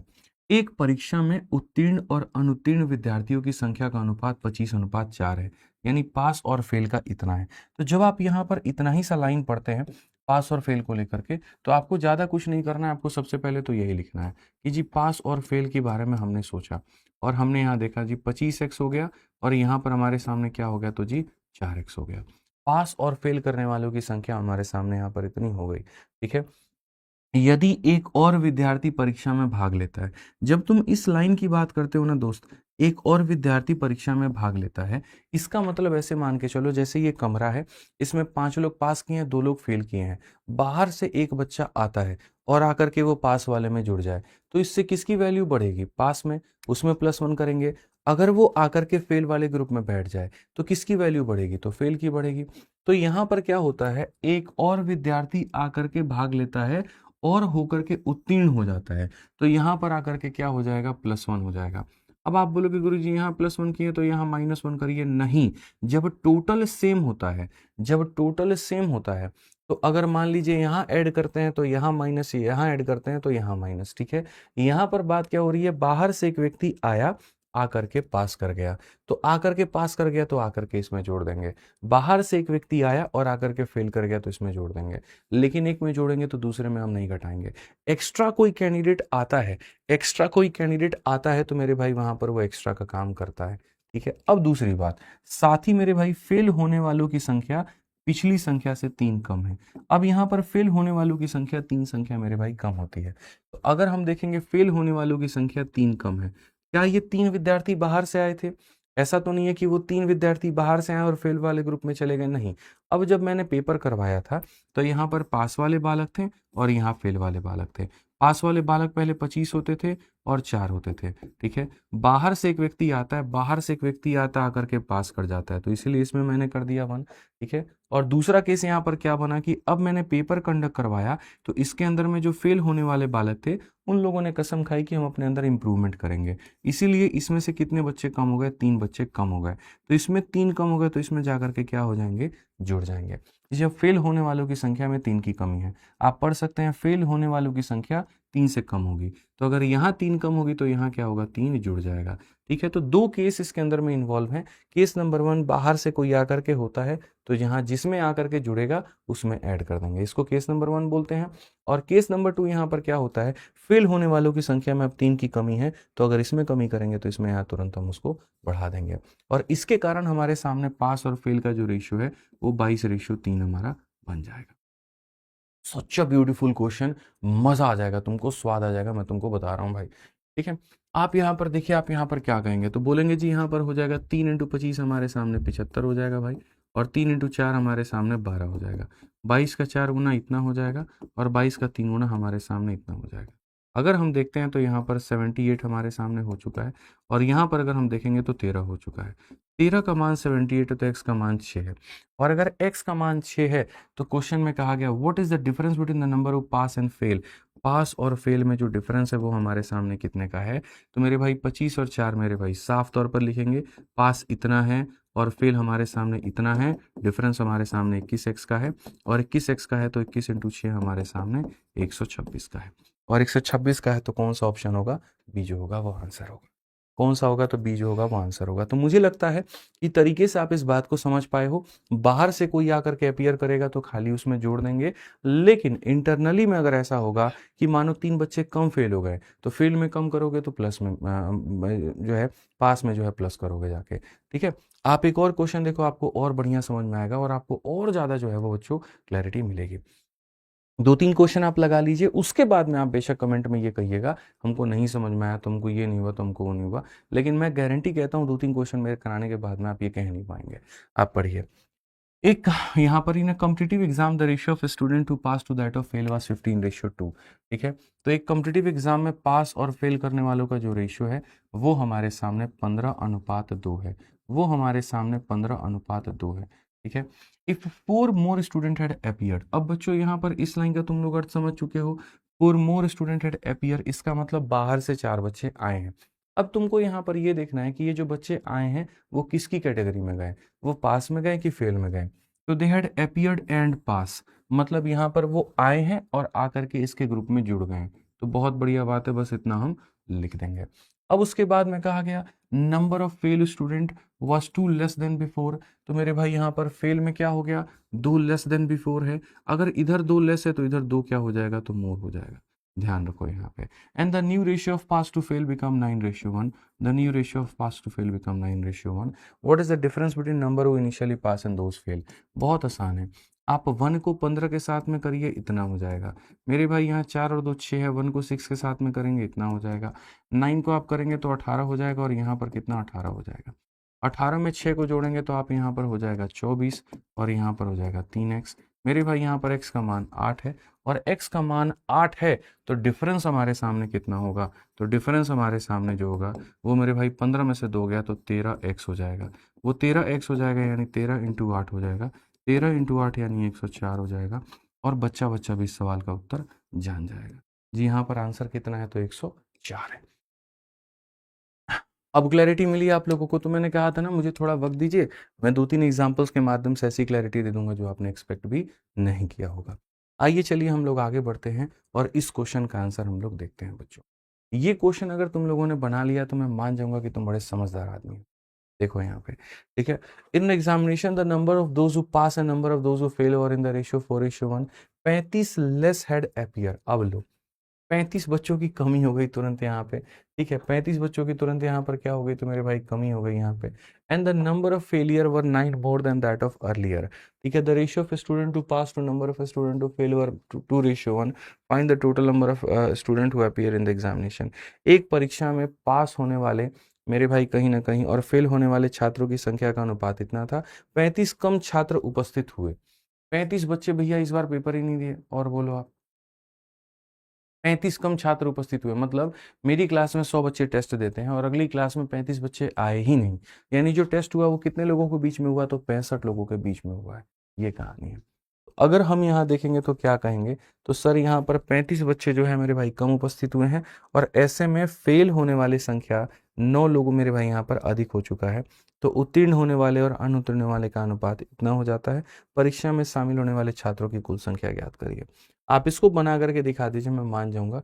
2 मिनट का मैं आप लोगों को वक्त देता हूँ। जिसके पास में जितना दिमाग है, जिसने जहां से पढ़ा है, जिसके पास जो भी है बुद्धि, लगा के दिखा दो इस सवाल के लिए, मैं मान जाऊंगा भाई, मान जाऊंगा। क्वेश्चन को हिंदी में पढ़ा करिए, एक क्वेश्चन हिंदी में नहीं पढ़े तो तुरंत त्राहिमाम होने लगा तुम लोगों का।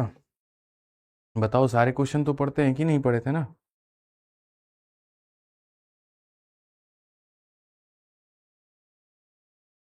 क्या कह रहे हो।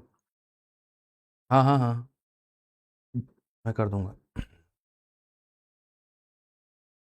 बस ये मुझे याद दिला देना 11:30 में, ठीक है। बताइए, चलिए, बनाओ बनाओ भाई बनाओ, ठीक है। कोई ऑप्शन नंबर ए बता रहा है 155, कोई यहाँ पर 160 बता रहा है। बताइए, जल्दी से बताइए, बताइए मेरे भाई, फटाफट यहाँ पर बताइए। ठीक है, बताइए। बहुत बढ़िया, बहुत बढ़िया, बहुत बढ़िया। बताओ, इसमें सारा जो खेल है ना वो इसमें इस लाइन का है यहाँ पर। 35 लेस हेड एपियर, 35 लोग पेपर देने कम आए। अब इसका मेरे भाई यहाँ पर क्या समाधान है, आप ये बताइए। देखो, मोर एपियर्ड के केस में होता, अब इसमें यहाँ पर ये बात है ना, ठीक है। पीछे वाले क्वेश्चन जो थे वो डिफरेंट थे, उसमें क्या होता था, बाहर से लोग आते थे और आकर के या तो पास के कैटेगरी में चले जाते थे या फेल के कैटेगरी में चले जाते थे, तो ला करके उनको ऐड कर देते थे। इसमें क्या, 35 बच्चों ने मेरे भाई पेपर ही नहीं दिया, तो वो 35 को तुम पास में काउंट करोगे, उन 35 को तुम फेल में काउंट करोगे, किस में करोगे मेरे भाई, ये बताओ पहले तुम। ठीक है, क्योंकि 35 लोग आए ही नहीं पेपर देने, तो वो मेरे भाई नहीं आए, तो ना वो पास हुए ना फेल हुए, यानी वो जो कमी हुई है वो टोटल में कमी हुई है। वो जो कमी हुई है बच्चों, वो टोटल में कमी हुई है। इस बात को अपने दिमाग में, अपने जहन में तुम डाल लो। ठीक है, तो यानी आपको शुरू से किसको लेके चलना पड़ेगा, तो आपको टोटल को लेके चलना पड़ेगा। आपको किसको लेके चलना पड़ेगा, तो टोटल को लेके चलना पड़ेगा। तो आप अब क्वेश्चन को देखो क्या है। एक एग्जामिनेशन होता है, number of those who pass and number of those who fail were इतना, तो ये पास और फेल होने वाले की रेशियो है। 35 बच्चे पेपर देने नहीं जाते हैं, और यहाँ पर जो होता है number of failure were 9 more then earlier. अगर हम फेलियर की मेरे भाई यहाँ पर बात करते हैं, ठीक है, तो यहाँ पर जो होगा वो 9 मोर देन अर्लियर होगा। फेल करने वालों की संख्या जो है वो 9 ज़्यादा होगी मेरे भाई यहाँ पर पिछले वाले से, तो मतलब ठीक है, फेलियर की संख्या बढ़ जाती है। And the ratio of those who pass to number of student to fail, और पास फेल मेरे भाई यहाँ पर इतना हो जाता है। तो find the total number of those who appeared at the examination, मेरे भाई यहाँ पर वो जो अपीयर हो जाते हैं एग्जामिनेशन को लेकर के। ठीक है, अब देखो, मुझे तो बड़ा अच्छा लग रहा है सवाल। मेरे पास में दो ही चीजें हैं, एक ये कि 35 लेस हेड अपीयर, और दूसरा फेल ओवर 9 मोर। तो इसी को हम एक काम करते हैं, मैं आपको एक बात बताता हूँ। ये वाला जो लाइन है वो फेल के बारे में बता रहा है, और ये वाला लाइन टोटल के बारे में बता रहा है। अगर आप इस लाइन को देखोगे ना, तो आप कहोगे जी फेल करने वालों की संख्या 9 ज़्यादा है, और टोटल में जो है कमी यहाँ पर क्या हो जाएगा, तो मेरे भाई 35 की कमी हो जाएगी। आप आइए हिंदी में भी पढ़ लीजिए।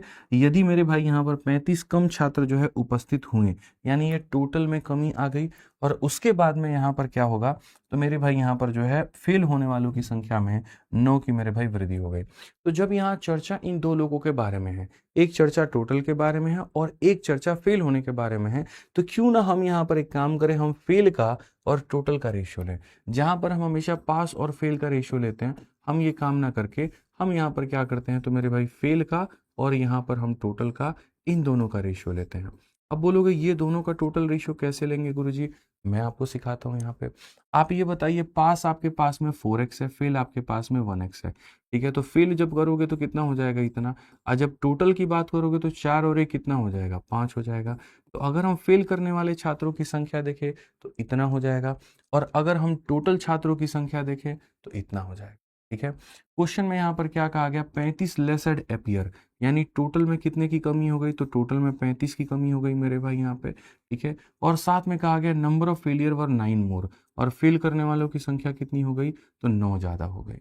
तो उससे हमारे सामने क्या हो जाएगा, उससे हमारे सामने ये पास और ये फेल हो जाएगा। तो फेल हमारे सामने कितना हो जाएगा, तो फेल हमारे सामने 1 हो जाएगा, और टोटल कितना हो जाएगा, तो टोटल हमारे सामने कितना हो जाएगा दोस्त, 3 हो जाएगा। ठीक है, कि जी टोटल में यहाँ पर आपकी कमी आ चुकी है, फेल में संख्या आपकी बढ़ चुकी है, बस बात खत्म। इसमें हमने पास को कंसिडर ही नहीं किया है। अगर हम यहाँ देखेंगे तो हम यहाँ पर कहेंगे 3x में आप यहाँ जोड़ दीजिए 27 है, और यहाँ पर 5x में क्या कर दीजिए 35 हो गया। आप यहाँ पर लेकर के आइए, 35 को जब ला करके जोड़ेंगे तो यहाँ पर जो होगा 62 के करीब में, और यहाँ पर होगा 2x में।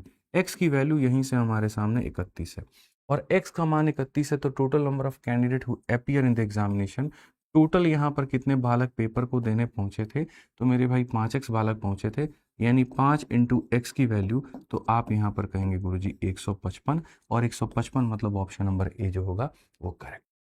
एक ट्रिकी क्वेश्चन का ट्रिकी जवाब मेरे भाई, यहाँ पर सीधी सी बात है कि आपने टोटल के अंदर में कमी की थी, आपने फेलियर के संख्या में बढ़ाया था, तो हमने टोटल के अंदर में कमी कर दी, हमने फेलियर के संख्या में बढ़ा दिया, और ये हमारी कहानी हो गई है।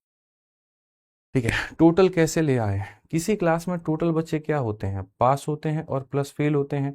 अब पास होने वाले मेरे भाई 4x हैं, फेल होने वाले 1x है, तो टोटल कितना हो जाएगा? तो 5x हो जाएगा। ठीक है, वैसे ही यहाँ पर पास होने वाले 2 हैं, फेल होने वाले 1 है, तो टोटल कितना हो जाएगा? तो 3 हो जाएगा। तो टोटल कितना हो जाएगा? तो 3 हो जाएगा। ठीक है, तो मैंने कहा ना, चुन चुन के क्वेश्चन लेकर के आया, तुम लोगों को पता भी नहीं चलेगा कि ऐसा क्वेश्चन तुम्हारे पेपर में कब आया था, कहाँ आया था। ठीक है, वही व्यक्ति पता लगा सकता है जिसने मेरे भाई कई सालों के क्वेश्चन को देखा हो, कई एग्जाम्स के क्वेश्चन को देखा हो। आपको पढ़ाने के लिए मैं अगर 1-2 परीक्षा के सवालों को देख करके हूँ, तो हो सकता है कि मैं भी यहाँ पर इस गहराई तक ना पहुँचूँ। लेकिन जब मैं 10-10, 12-12, 13-13 परीक्षा में देखता हूँ वहाँ पे, ठीक है, उसके बाद में 2-2, 4 मतलब 6-6 साल के पीछे का क्वेश्चन मैं जा करके देखता हूँ, तब मुझे ये सारा सारा टाइप मिल रहा है। उसको फिर व्यवस्थित करना, तरीके से करना, उसको बढ़िया से सिखाना, मैं इसके ऊपर मैं काम कर रहा हूँ। और ये जो चीज़ होगा, ये आपका दिल, दिमाग, किडनी, गुर्दा, लीवर सब खोल करके रख देगा और सब के अंदर में गणित घुसा देगा। मैं आपको बता रहा हूँ। ठीक है, मुश्किल कुछ भी नहीं है, टफ कुछ भी नहीं है। देखो कितना लाइन हो गया, 1 लाइन, 2 लाइन, 3 लाइन, 3 लाइन में सॉल्व किया। क्या मुश्किल है? कुछ भी नहीं है। ठीक है, हाँ, बट ये है कंसेप्चुअल, वो जरूरी है यहाँ पे। ठीक है, समझ में आ गया बात यहाँ पे? तो ये 3 वैरायटी के क्वेश्चन आपने किए अगर आप पास और फेल में देखोगे तो। पहली वाली वैरायटी बहुत ही सिंपल, बहुत ही साधारण, केस नंबर 1 को बताते हुए। दूसरी एक वैरायटी जिसके अंदर मैं 2 केसेस को आपको बताया। और तीसरी वाली वैरायटी मेरे भाई यहाँ पर वो, जहाँ जो कैंडिडेट के अपीयर होने की संख्या है वहीं कम हो जाए। ठीक है, आज ये चलिए एक और क्वेश्चन देखिए, 130 नंबर क्वेश्चन, फिर उसके बाद में हम लोग इस टाइप को वाइंड अप करेंगे। अच्छा नहीं, अभी और भी है, अब मजा आएगा आप लोगों को, आप बनाते जाओ यहाँ पे। ठीक है, आप बनाते जाओ। चलो 130 नंबर क्वेश्चन देखो, यहाँ तक सारे केसेस मैंने एक्सप्लेन कर दिया। अब यहाँ से जो क्वेश्चंस को बनाने की बारी है वो आपकी है। ठीक है, बहुत बढ़िया, आ जाइए। तो सवालों को हम लोग देखते हैं क्या कहते हैं। एक परीक्षा में उत्तीर्ण होने वाले विद्यार्थियों की संख्या और फेल होने वाले विद्यार्थियों की संख्या का अनुपात 25 और 24 है। तो साफ तौर पर यह बात कहा है जी, पास होने वालों की, फेल होने वालों की। यदि 3 और विद्यार्थी परीक्षा में सम्मिलित होते हैं और उत्तीर्ण, अब तुम लोग खुद बनाना यहाँ पर, अब मैं मिक्स कर दे रहा हूँ यहाँ से क्वेश्चन। 3 और विद्यार्थी परीक्षा में सम्मिलित होते हैं और अनुत्तीर्ण हो जाते हैं। ठीक है, होते हैं और अनुत्तीर्ण होने वालों की संख्या पहले की तुलना में 3 कम होती है। तो उत्तीर्ण एवं अनुत्तीर्ण विद्यार्थियों की संख्या इतनी है, परीक्षा में बैठने वाले विद्यार्थियों की कुल संख्या आरंभ में कितनी थी? In an examination the number of those who pass and number of those who fail were इतना। पास करने वाले इतने हैं, फेल करने वाले इतने हैं। 3 मोर हैड अपीयर्ड। ठीक है, अब ये 3 बालक आए तो सही, लेकिन ये पास में काउंट हुए कि फेल में काउंट हुए, ऐसा कहीं पर भी नहीं कहा गया। ये 3 बालक आए, बस इतना बोला गया। और आने के बाद में number of those who fail was 3 less than earlier and number of those who fail were 3 less than earlier। यानी 2 बातें हुई है। एक यहाँ पर केस अलग है कि 3 बालक आए हैं, और दूसरा केस अलग है कि मेरे भाई यहाँ पर number of those who fail was 3 less than earlier। Fail होने वालों की संख्या में 3 की कमी आ गई है। फेल में 3 की कमी आ गई है, तो पास में 3 वहां बढ़ गया है, आप ये कह सकते हो। खैर छोड़ो, ये सब बातें बात की हैं। The ratio of pass to fail become यहाँ पर इतना। ठीक है, पास टू फेल बिकम इतना। Total number of student who initially appear for the examination was, क्या होगा? जैसे पीछे वाले क्वेश्चन में 2 तरह की बातें थी। पहली बात यहाँ पर ये थी, 35 बच्चे पेपर देने नहीं आए, पहला पॉइंट था। और दूसरा, फेलियर की संख्या 9 ज्यादा थी। उसी तरह से इसके अंदर में भी 2 बातें हैं। और 2 बातें क्या हैं मेरे भाई? 3 बच्चे और आए हैं, लेकिन आए हैं तो किसके कैटेगरी में गए हैं? वो पास के कैटेगरी में गए हैं कि फेल के कैटेगरी में गए हैं, कोई भी नहीं जानता है। यानी टोटल में 3 की क्या हो गई है? बढ़त। जैसे यहाँ पर क्या हुआ था, टोटल में 35 कम हो गया था, टोटल में 35 कम हो गया था, तो यहाँ टोटल में क्या हो जाएगा? 3 बढ़ जाएगा, पहला पॉइंट। दूसरा, फेल करने वालों की संख्या 3 कम है, और यहाँ फेल करने वालों की संख्या कितनी थी? 9 ज्यादा थी। तो यहाँ पर इन 2 बातों का, चाहे हिंदी हो इंग्लिश हो, ध्यान रखना है कि सर यहाँ पर 3 और विद्यार्थी जो हैं परीक्षा में सम्मिलित होते हैं, यानी टोटल में बढ़ जाता है। और साथ में फेल होने वालों की जो मेरे भाई संख्या है, वो पहले की तुलना में 3 कम होती है। तो हमें इन 2 बातों का बहुत तरीके से, बहुत इज्जत से, बहुत प्यार से ध्यान रखना है। जब हमारे सामने ये क्लैरिटी बने क्वेश्चन के अंदर में कि जब बाहर से जो लोग आ रहे हैं वो पास में जाते हैं, तो हम उसको पास में ऐड कर देंगे, वो फेल में जाते हैं तो हम उन्हें फेल में ऐड कर देंगे। लेकिन जब इस बात की हमें क्लैरिटी ही ना हो कि वो किसकी कैटेगरी में गए हैं, वो पास में गए हैं, वो फेल में गए हैं, वो क्या गए हैं, तो हमें क्वेश्चन में देखना है जो बदलाव हुआ है वो किसके अंदर में हुआ है। तो जो बदलाव हुआ है वो टोटल के अंदर में, फेल के अंदर में हुआ है। तो जो रेशियो भी हम लेंगे वो किसका लेंगे? टोटल और फेल का ही लेंगे। तो रेशियो भी जो लेंगे वो क्या लेंगे? तो बोलोगे गुरुजी टोटल और फेल, यानी फेल और टोटल का रेशियो लोगे। ठीक है, अब ये बताओ यहाँ पर, ये मेरे भाई फेल करने वाले बालक कितने हैं? फेल करने वाले इतने हैं। और टोटल बालक कितने हैं, 25 में 4 जोड़ दीजिए तो हमारे सामने टोटल बालक हमारे इतने, ठीक है।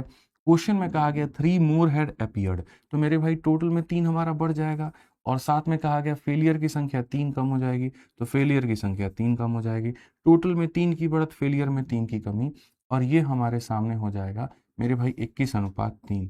ये हमारे सामने हो जाएगा, देखो अब 21:3 यानी फेल करने वालों की संख्या कितनी है, 3 है, तो फेल करने वाले को हम 3 में डाल देंगे, और टोटल की संख्या कितनी है, 21 और 3 24 है, तो यहाँ पर ये डाल देंगे।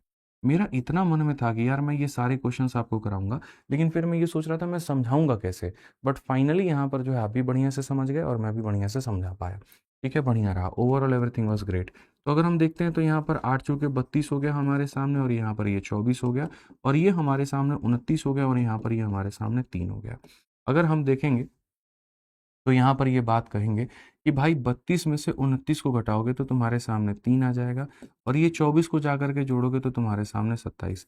एक्स का मान तुम्हारे सामने 9 है, और एक्स का मान 9 है, तो साफ तौर पे टोटल नंबर ऑफ स्टूडेंट मेरे भाई टोटल हमसे पूछा गया, और टोटल हमसे पूछा गया तो यहाँ पर कितना हो जाएगा, 33, और एक्स हो जाएगा 33 इंटू 9, 9 इंटू 3 27, 9 इंटू 27 और 2 29 हो गया 297, और 297 है, तो यहाँ पर कुछ गड़बड़ है क्या, दो ऑप्शंस मेरे भाई यहाँ पर इन्होंने सेम टाइप कर दिए हैं। आप लोगों का भी आंसर, अच्छा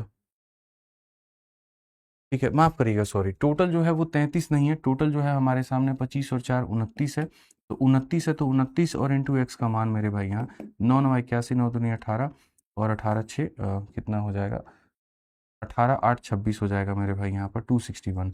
अब इसमें दो ऑप्शन है, 260 नहीं, ये 216 है, 261 ये है, तो ये आंसर होगा, ठीक है, डी जो होगा वो आंसर होगा। कोई दिक्कत की बात यहाँ, कोई परेशानी की बात है बताइए, हाँ टोटल 29 एक्स है, 33 नहीं है, टोटल में अगर देखें 25 और 4 29, तो 29 इंटू एक्स की वैल्यू यानी 261 जो होगा वो करेक्ट होगा, ठीक ठीक। सर 9 फेल की संख्या अधिक होगी, तो सर फेल की संख्या यहाँ पर कहाँ है, नहीं ऐसा नहीं है, फेल की संख्या तो कहा है 3 कम है ना, तो फेल की संख्या में 3 की हम कमी करें, ठीक, बहुत बढ़िया तरीके से समझ में आया। आइए चलिए अगला सवाल हम लोग देखते हैं, और यहाँ से चीजें अब पास फेल खत्म हो जाती हैं, लेकिन उसी के जैसा मिलता जुलता कुछ आपके सामने टॉपिक है और आपको वो पढ़ना है। अभी तो जब मैं तुम लोगों के लिए कॉइन शुरू करूंगा ना, तो कॉइन देखना, तुमने आज तक कॉइन पढ़ा क्या है, कॉइन तो मैं तुम्हें पढ़ाऊंगा और मैं सिखाऊंगा कि कॉइन में क्वेश्चन होते कैसे हैं। अभी तो आपने कॉइन के बारे में भी कुछ भी नहीं जाना, अभी पढ़ते चलो, ठीक है। 10 से 12 की क्लास जीवन बदलने वाली क्लास है, इसको कभी मिस नहीं करना है, ध्यान रखना।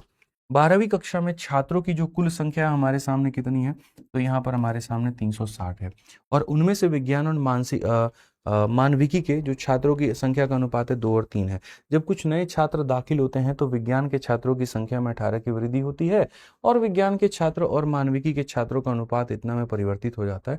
दाखिल हुए नए मानविकी छात्रों की संख्या ज्ञात करिए। The ratio of the number of student in science to that of humanities, यहाँ पर ठीक है, in a grade 12 of 360 student is इतना, तो मेरे भाई यहाँ साइंस और यहाँ पर ये क्या ह्यूमैनिटीज है, साइंस और ह्यूमैनिटीज का ये रेशियो है। When some new student are admitted, आप देखो बाहर से कुछ नए बालक आते हैं, ठीक है, आर एडमिट करने के बाद में number of science student increase by 18, और मेरे भाई साइंस के बालकों की संख्या 18 में बढ़ जाती है। And the ratio of science to student to humanity मेरे भाई यहाँ पर सडन, और साइंस और ह्यूमैनिटी का मेरे भाई यहाँ पर ये बदल जाता है। What is the number of new humanity students admitted, समझ में आया, कुछ नहीं आया ना, कोई बात नहीं, मैं आपको समझाता हूँ। सबसे पहली बात अगर आप देखोगे तो साइंस और ह्यूमैनिटी में अगर आप देखो तो एक स्कूल है, उसके अंदर में 2 धड़े के बच्चे हैं, कुछ बालक साइंस पढ़ते हैं और कुछ बालक ह्यूमैनिटी पढ़ते हैं, और मजे की बात यहाँ पर ये है कि इनका जो टोटल है वो कितना है, तो 360 है मेरे भाई। यहाँ पर ये क्वेश्चन में कहा गया कि 360 बच्चे हैं, जिसमें से मेरे भाई 2 और 3 के रेशियो में साइंस और ह्यूमैनिटी पढ़ते हैं, ठीक है। अब ये नहीं कहा गया कि साइंस के बच्चों को हमने एडमिट किया है, ये नहीं कहा है कि ह्यूमैनिटी के बच्चों को हमने एडमिट किया है, नहीं, आप हिंदी में पढ़ लो चाहे इंग्लिश में, some new students are admitted, यानी हमने टोटल के अंदर में कहीं पर कुछ ना कुछ बढ़त हमने की है। और उसके बाद में number of science increase by 18, science में मेरे भाई बच्चों की संख्या 18 से बढ़ जाती है, ठीक है। ह्यूमैनिटीज में भी बढ़ती है, लेकिन कितना बढ़ती है किसी को पता नहीं है, कोई भी ये बात को नहीं जानता है, ठीक है। और फाइनली रेशियो ऑफ साइंस और ह्यूमैनिटी हमारे सामने, साइंस और ह्यूमैनिटी का जो रेशियो है वो इतना आ जाता है। तो क्वेश्चन में कहा गया number of new humanity student, यहाँ पर नए में अब ह्यूमैनिटी में जो बालक है वो कितने हैं। हिंदी हो, इंग्लिश हो, आप यहाँ पर जो है तरीके से समझ सकते हैं। अगर क्वेश्चन में हमसे ये कहता कि साइंस वाले बच्चों की हमने बढ़त की है, तो मेरे भाई एक बात भी होती, ठीक है। क्वेश्चन में कहता ह्यूमैनिटी वाले बच्चों की बढ़त की है, तो एक बात होती। क्वेश्चन में कहा आपने टोटल में बढ़त की है, आपने पूरे बच्चों के समुदाय में टोटल संख्या में बढ़त की है, तो यानी साइंस भी बढ़ा होगा और ह्यूमैनिटी भी बढ़ा होगा। अब आपका एक बच्चा कह रहा है ह्यूमैनिटी रिमेन द सेम। कहाँ लिखा गया ह्यूमैनिटी रिमेन द सेम? पूरे यहाँ पर जो है आप इसमें निकाल करके दिखा दीजिए हमको। अगर ह्यूमैनिटी सेम होता तो बहुत आसान नहीं होता क्वेश्चन आपको बनाना। आप यहाँ पर ये कहते कि 5 यूनिट मिलकर के 360 बना रहा है, तो 5 का मान मेरे भाई 360 है, तो मेरे भाई यहाँ पर 1 का मान 72 है, और 1 का मान 72 है, तो 2 का मान कितना हो जाएगा, 2 इंटू 72 मेरे भाई यहाँ, और 3 का मान हो जाएगा 3 इंटू 72। ठीक है, यहाँ पर ये हमारे सामने हो जाएगा। अब ये हमारे सामने कुल मिलाकर के हो गया। तो अगर आप ये कहते हैं जी टोटल रिमेन द सेम, तो यहाँ 216 थे, तो ह्यूमैनिटी में आज भी 216 होंगे, लेकिन आप देखो यहाँ पर 216 की कहीं पर कोई बात है तो नहीं है। तो 12वीं कक्षा में छात्रों की कुल संख्या 360 है, उसमें से विज्ञान और मानविकी के छात्रों की संख्या का अनुपात इतना है। तो 360 में से मेरे भाई यहाँ 44 इसके पास, 144, और 216 इसके पास में है। ठीक है, जब कुछ नए छात्र दाखिल होते हैं, अब अगर आप देखोगे तो यहाँ पर ये 144 है मेरे भाई, यहाँ पर ये कितना है 144 है, और यहाँ पर ये कितना है 216 है। 144 में आप 18 अगर जोड़ देते हो तो यहाँ पर कितना हो जाएगा 162, ये कितना हो जाएगा 162। ठीक है, तो मेरे भाई 3 का मान कितना है 162 है। 3 का मान अगर 162 है तो मेरे भाई 5 का मान कितना होगा, आप मेरे को यहाँ पर ये बता। ठीक है, कितने बालक इंक्रीज में, वो बात की बात है, पहले आप यहाँ पर ये बताओ। तो आप बोलोगे सर 144 बालक थे, 18 जोड़ने के बाद में इतने हो गए, 3 का मान इतना, अपने आप का 54 गुना। तो सर 3 इंटू 54, 3 इसको कितनी बार में काट रहा है 54 बार में, तो इसका हम यहाँ पर 54 गुना करेंगे, और इसका 54 गुना करेंगे तो मेरे भाई यहाँ पर 270 हो जाएगा। कितना हो जाएगा 270 हो जाएगा। तो अगर हम यहाँ देखें तो हम यहाँ पर ये बात कहेंगे, और बहुत तरीके से ये बात कहेंगे, ह्यूमैनिटी कितने हैं 216। आप तरीके से मेरे भाई यहाँ पर पढ़िए, ह्यूमैनिटी कितना है 216 है, और ह्यूमैनिटी हो कितना गया 270। क्वेश्चन में अगर पहला सवाल ये पूछे ह्यूमैनिटी के लोगों की संख्या पहले कितनी थी, 216 को उत्तर बताएंगे। क्वेश्चन में अगर ये पूछे ह्यूमैनिटी में लोगों की संख्या अब कितनी है, तो 270 बताएंगे। क्वेश्चन में अगर ये पूछे ह्यूमैनिटी में बढ़ने वाले लोगों की संख्या कितनी है, तो आप बोलोगे सर ह्यूमैनिटी में जो इंक्रीज आया है, सर ह्यूमैनिटी में जो इंक्रीज आया है, ह्यूमैनिटी में जो इंक्रीज आया है वो कितना, 270 में से आप यहाँ पर जो है 216 घटा दीजिए, तो बोलेंगे गुरुजी 54 आया है। तो बढ़त कितने की है, तो 54 की है। तो number of new student admitted, humanity के अंदर में कितने बालक एडमिट हुए हैं, तो 54 बालक जो है वो एडमिट हुए हैं। ठीक है, 54 बालक जो है वो एडमिट हुए हैं। तो एकदम सिंपल है, सरल है, नॉर्मल क्वेश्चन है कि भैया ये हमारी कहानी थी, हमने टोटल के अंदर में बढ़ाया था, तो इधर भी बढ़ाया था, इधर भी बढ़ाया था, इस तरह से जो बातें हैं वो हमारे सामने। ठीक, ठीक है सर, ये आपने पहले भी करवाया था, बट दूसरा क्वेश्चन है, बट सेम है। चलो बढ़िया बात है, अगर मैंने करवाया है तो आ जाओ। चलो 132 नंबर क्वेश्चन से आगे बढ़े, आगे देखे भाई, आ जाइए। एक स्कूल के बैच में 450 छात्र हैं, कितने हैं, तो मेरे भाई 450 हैं, जिनमें से कॉमर्स और आर्ट्स के छात्रों का अनुपात इतना है। जब कोई नए छात्रों को दाखिल किया जाता है तो कॉमर्स के छात्रों में 10 की बढ़त होती है, और कॉमर्स और आर्ट्स के छात्रों का अनुपात इतना हो जाता है आर्ट्स में। एकदम पीछे वाले क्वेश्चन का डिट्टो फोटोकॉपी है। तो यहाँ पर एक स्कूल के अंदर में कॉमर्स के बालक हैं, आर्ट्स के बालक हैं, और यहाँ पर जो है किस रेशियो में है, तो 4:5 के रेशियो में है। इनका जो टोटल है वो हमारे सामने कितना है, तो टोटल हमारे सामने इतने के करीब में है। When some new student are admitted, कुछ मेरे भाई नए बच्चे एडमिट होते हैं, तो नए बच्चों के अंदर में कॉमर्स वाले भी हैं और आर्ट्स वाले भी हैं। ठीक है, जिसमें से कॉमर्स के बच्चों की संख्या 10 से बढ़ जाती है, आर्ट्स के बच्चों की संख्या इतने से बढ़ जाती है, और अब हमारे सामने कॉमर्स और आर्ट्स का जो रेशियो होता है वो इतना होता है। तो यहाँ पर क्वेश्चन में कहा गया what is the number of new arts student admitted, यानी यहाँ पर जितने से बढ़त हुई है हमें उसका मान बताना है, तो एक्स का मान बताना है। पीछे वाला क्वेश्चन, ये वाला क्वेश्चन एकदम डिट्टो फोटोकॉपी है, कहीं कोई दिक्कत की बात नहीं है। जिनको पीछे वाला थोड़ा कम भी समझ में आया होगा तो इसको बहुत बढ़िया तरीके से तुम समझ लोगे। तो मेरे भाई यहाँ पर है 5 और 4 कितना होता है 9 यूनिट, 5 और 4 9 यूनिट। मेरे भाई यहाँ पर 9 यूनिट का मेरे भाई जो मान है, ठीक है, वो कितना है, तो 9 यूनिट का मान 450 है। अगर 9 यूनिट का मान 450 है तो 1 यूनिट का मान 50 है, और 1 यूनिट का मान 50 है तो 50 का 4 गुना 200 हो जाएगा, और यहाँ पर मेरे भाई 250 हो जाएगा। तो पहली बात तो आप यहाँ पर ये समझिए कि जैसे क्लास में अगर मान लीजिए कुल मिलाकर के 450 लोग हैं, तो 450 लोग में 200 लोग कॉमर्स के हैं और यहाँ पर 250 लोग आर्ट्स के हैं। जैसे यहाँ पर क्लास में मेरे भाई 360 लोग थे, तो अगर आप 360 लोग थे तो वही बात है, आप अगर क्वेश्चन में देखते तो आप यहाँ पर ये बात कहते कि सर ये 360 का जो मेरे भाई कहानी है वो यहाँ पर क्या है, तो 360 में से 144 इसमें है तो 216 इसमें है। तो उसी तरीके से मेरे 200 बालक इसमें, 250 इसमें।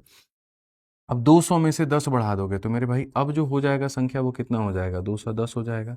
अब हो जाएगा 200 में 10 जोड़ने पर 210। अब यहाँ पर ये 7 यूनिट ही 210 को बता रहा है, यानी अपने आप का 30 गुना। तो अपने आप का 30 गुना, तो ये भी अपने आप का 30 गुना हो जाएगा और ये भी अपने आप का 30 गुना हो जाएगा। तो कितना हो जाएगा, 300। कितना हो जाएगा, 300। तो क्वेश्चन में अगर तुमसे यहाँ पर x का मान पूछे तो बता नहीं सकते। आज इतने बालक है, पहले इतने बालक थे, तो तुमने बढ़ाया कितना, तो 50।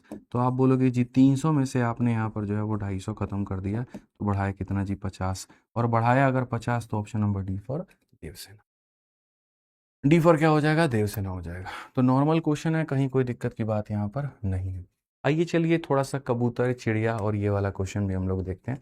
बड़ा फेमस क्वेश्चन है, पेपर में बड़ा पूछा जाता है, ठीक है, और इसके ऊपर में जो है आपको ध्यान भी देने की बहुत आवश्यकता है। 133 नंबर क्वेश्चन देखते हैं। सबसे पहले कौन बताएगा। एक पेड़ पर कुछ तोते और कुछ कबूतर होते हैं जो कि 7 और 9 के अनुपात में होते हैं। 1 घंटे के बाद में 8 तोता उड़ जाता है, 6 कबूतर और 10 गौरैया आकर के पेड़ पे और बैठ जाती है। तो पेड़ पर तोते और कबूतरों का जो अनुपात है वो 1 और 4 है। तोते और गौरैया का अनुपात क्या होगा जो पेड़ पर अब है। ठीक, very beautiful question. On a tree there are some parrot and some pigeon. मेरे भाई यहाँ पर कुछ पैरट होंगे, कुछ यहाँ पर पीजन होंगे, ठीक है, और they are in the ratio of 7:9। यहाँ पर आप इसको कह सकते हैं कि इस अनुपात में है। After an hour 8 parrot fly away. मेरे भाई यहाँ पर जो है 8 की कमी हो जाती है क्योंकि उड़ के भाग जाती है वो, ठीक है। और उसके बाद में 6 पीजन और 10 स्पैरो आकर के बैठ जाते हैं। पीजन की संख्या में 6 की बढ़त होती है और स्पैरो मेरे भाई यहाँ पर, ठीक है, जो पहले कुछ भी नहीं था तो उसमें 10 स्पैरो आकर के बैठ जाता है, ठीक। और उसके बाद में कहा गया the ratio of parrot and pigeon on the trees now. मेरे भाई यहाँ पर जो होगा पैरट और पीजन में जो रेशियो होगा हमारे सामने, ठीक है, the ratio of parrot and pigeon in the tree is now 1:4। यहाँ पर ये रेशियो हमारे सामने 1:4 है। तो what is the ratio of parrot and sparrow, ठीक है। अब यहाँ पर देखेंगे तो क्वेश्चन में कहा गया ratio of parrot and sparrow now on the tree, parrot and sparrow now on the tree. कोई बात नहीं, हिंदी हो इंग्लिश हो तमाम तरह से बातों को समझो। 3 तरह की चिड़िया है तुम्हारे आगे।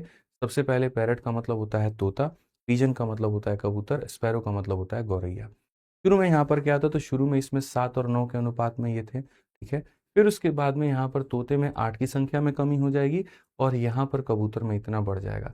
मैं कहता हूँ अगर हम लोग इसको फ्रेम से बाहर निकाल दें तो क्या इसको हल करने का तरीका तुमको मैंने क्रॉस मल्टीप्लिकेशन से नहीं बताया है? हाँ या ना में जवाब दो, बताओ जल्दी से। कि 2 लोग इस अनुपात में होते हैं, इसमें इतने की कमी, इसमें इतने की बढ़त, और अब अनुपात उनका यहाँ पर ये हो गया, तो आप इसको कैसे बनाओगे बताओ। क्रॉस मल्टीप्लिकेशन में बनाया कि नहीं बताया, बताओ जल्दी से। हाँ या ना में बताओ जल्दी से कि हाँ जी गुरुजी आपने क्रॉस मल्टीप्लिकेशन बताया कि नहीं बताया। जीवन में हमेशा यहाँ पर 2 लोगों की इनकम का रेशियो इतना, इसमें इतने की कमी, इतने की बढ़त, अब रेशियो इतना हो गया, किससे सॉल्व करो, क्रॉस मल्टीप्लिकेशन से। तो जब मैंने आपको यहाँ पर ये बात बताया, जब मैंने आपको यहाँ पर ये बात बताया, तो आप यहाँ पर इस चीज़ को मेरे भाई कर सकते हो। आप यहाँ पर ऐसे आराम से बना सकते हो। क्वेश्चन आपका ऊपर है, सॉल्यूशन मैं आपके आगे नीचे कर रहा हूँ, ठीक है। ये मत समझना बहुत बड़ा हमने लेंदी सॉल्यूशन किया, दूर दूर तक नहीं, सॉल्यूशन हम यहाँ पे नीचे कर रहे हैं। अगर हम देखेंगे तो यहाँ पर पैरेट है और अगर हम देखेंगे तो यहाँ पीजन है। इन दोनों का जो अनुपात है वो 7:9 है और बाद में जो अनुपात हो जाता है वो 1:4 है, ठीक है। अगर हम देखेंगे यहाँ पर तो इसमें 8 की कमी है और यहाँ पर क्या है, तो मेरे भाई 16 ज़्यादा है, ठीक। अगर हम यहाँ देखें तो हम यहाँ पर क्या कहेंगे, तो हम यहाँ पर ये बात कहेंगे जी ये 28 है और यहाँ पर ये 9 है। तो 28 में से 9 गया, 28 में से 9 गया, ठीक है मेरे भाई। यहाँ पर 28 में से 9 गया तो कितना हो जाएगा, 19 यूनिट हो जाएगा। यहाँ पे क्या हो जाएगा, तो 19 यूनिट हो जाएगा, ठीक है। और उसके बाद में यहाँ पर अगर आप देखोगे तो आप यहाँ पर मेरे भाई जो है वो 16 × 1 16 हो जाएगा और यहाँ पर क्या हो जाएगा, तो माइनस का 32 हो जाएगा। तो यहाँ पर अगर आप देखोगे तो 16 × 32 कितना हो जाएगा, 48 यूनिट हो जाएगा। तो हम यहाँ पर क्या कहेंगे, 19 यूनिट का मान जो होगा after an hour 8 parrot fly away and 6 pigeon इतना कम and sit on the tree. 7:9 था, इतना हो गया। 28 में से 9 गया, इतना हो जाएगा। 16 और 32 हमारे सामने 48 है, तो मेरे भाई बनेगा ही नहीं फिर, ठीक है। ये तो तुम्हारे सामने बनेगा ही नहीं। एक पेड़ पर कुछ तोते और कुछ कबूतर होते हैं मेरे भाई जो इतने के अनुपात में होते हैं। 1 घंटे के बाद में 8 तोता उड़ जाता है, ठीक है, तोता उड़ जाता है, 6 कबूतर आकर के और गौरैया आकर के मेरे भाई बैठ जाती है, यानी एक्स्ट्रा ही हो जाती है। तो पेड़ पर तोते और कबूतर का अनुपात, अच्छा, ओके, 6 कबूतर बैठ गया तो मेरे भाई तोते और कबूतर का अनुपात इतना हो गया। और गौरैया का अनुपात क्या होगा? ठीक है, 16 नहीं 6 है, कहीं पर तो हमने कुछ गड़बड़, अच्छा सॉरी माय मिस्टेक, माफ़ करिएगा। यहाँ पर जो है ना ये 8 और 6 था, यहाँ पर अगर आप देखोगे 8 और 6 था, 8 की कमी, और यहाँ पर क्या है 6 है।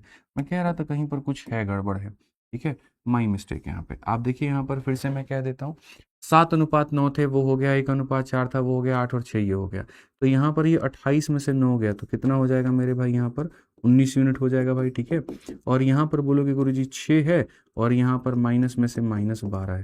ठीक है, तो भाई यहाँ पर ये भी तो 32 है, सॉरी, यहाँ पर कितना है तो मेरे भाई 32 है। तो आप बोलोगे 6 जमा 32 यानी 38 हो जाएगा। तो 19 यूनिट का मान कितना हो जाएगा दोस्तों?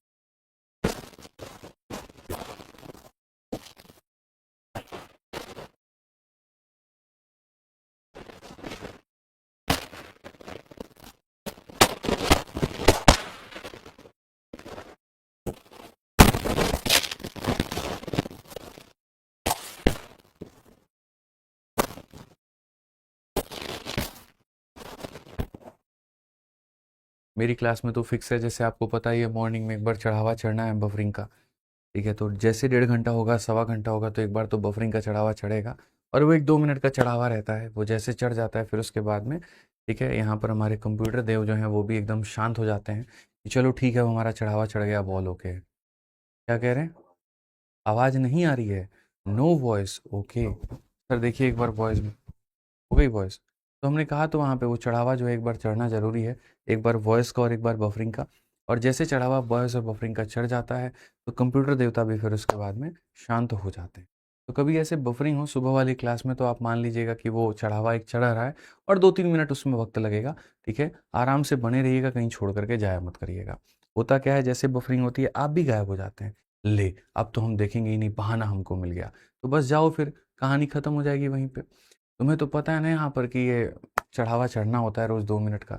जब चढ़ना होता है तो मेरे भाई वहाँ पे टिका करो। फिर मैं आ जाता हूँ, सवाल को शुरुआत से बता देता हूँ, अगर किसी ने नहीं देखा तो। मुझे लगता है क्वेश्चन वाला पार्ट तो लगभग सबने देखा होगा, इसमें कहीं पर किसी भाई को मेरे दिक्कत नहीं हुई होगी। ठीक है, सॉल्यूशन वाला पार्ट हम आपको समझा देते हैं कि सॉल्यूशन वाला भाग हमारे सामने क्या है। हमारे सामने तोता है और हमारे सामने यहाँ पर जो है पिजन है। पिजन यहाँ पर ये हो गया।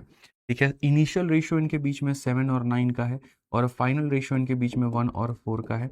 अगर हम देखेंगे तो इसमें 8 की कमी है और इसमें 6 की बढ़त है। तो आप यहाँ पर सीधा सीधा ये बात कहोगे, और आप कहोगे जी 28 में से 9 चला जाएगा तो कितना यूनिट हो जाएगा? तो 19 यूनिट हो जाएगा।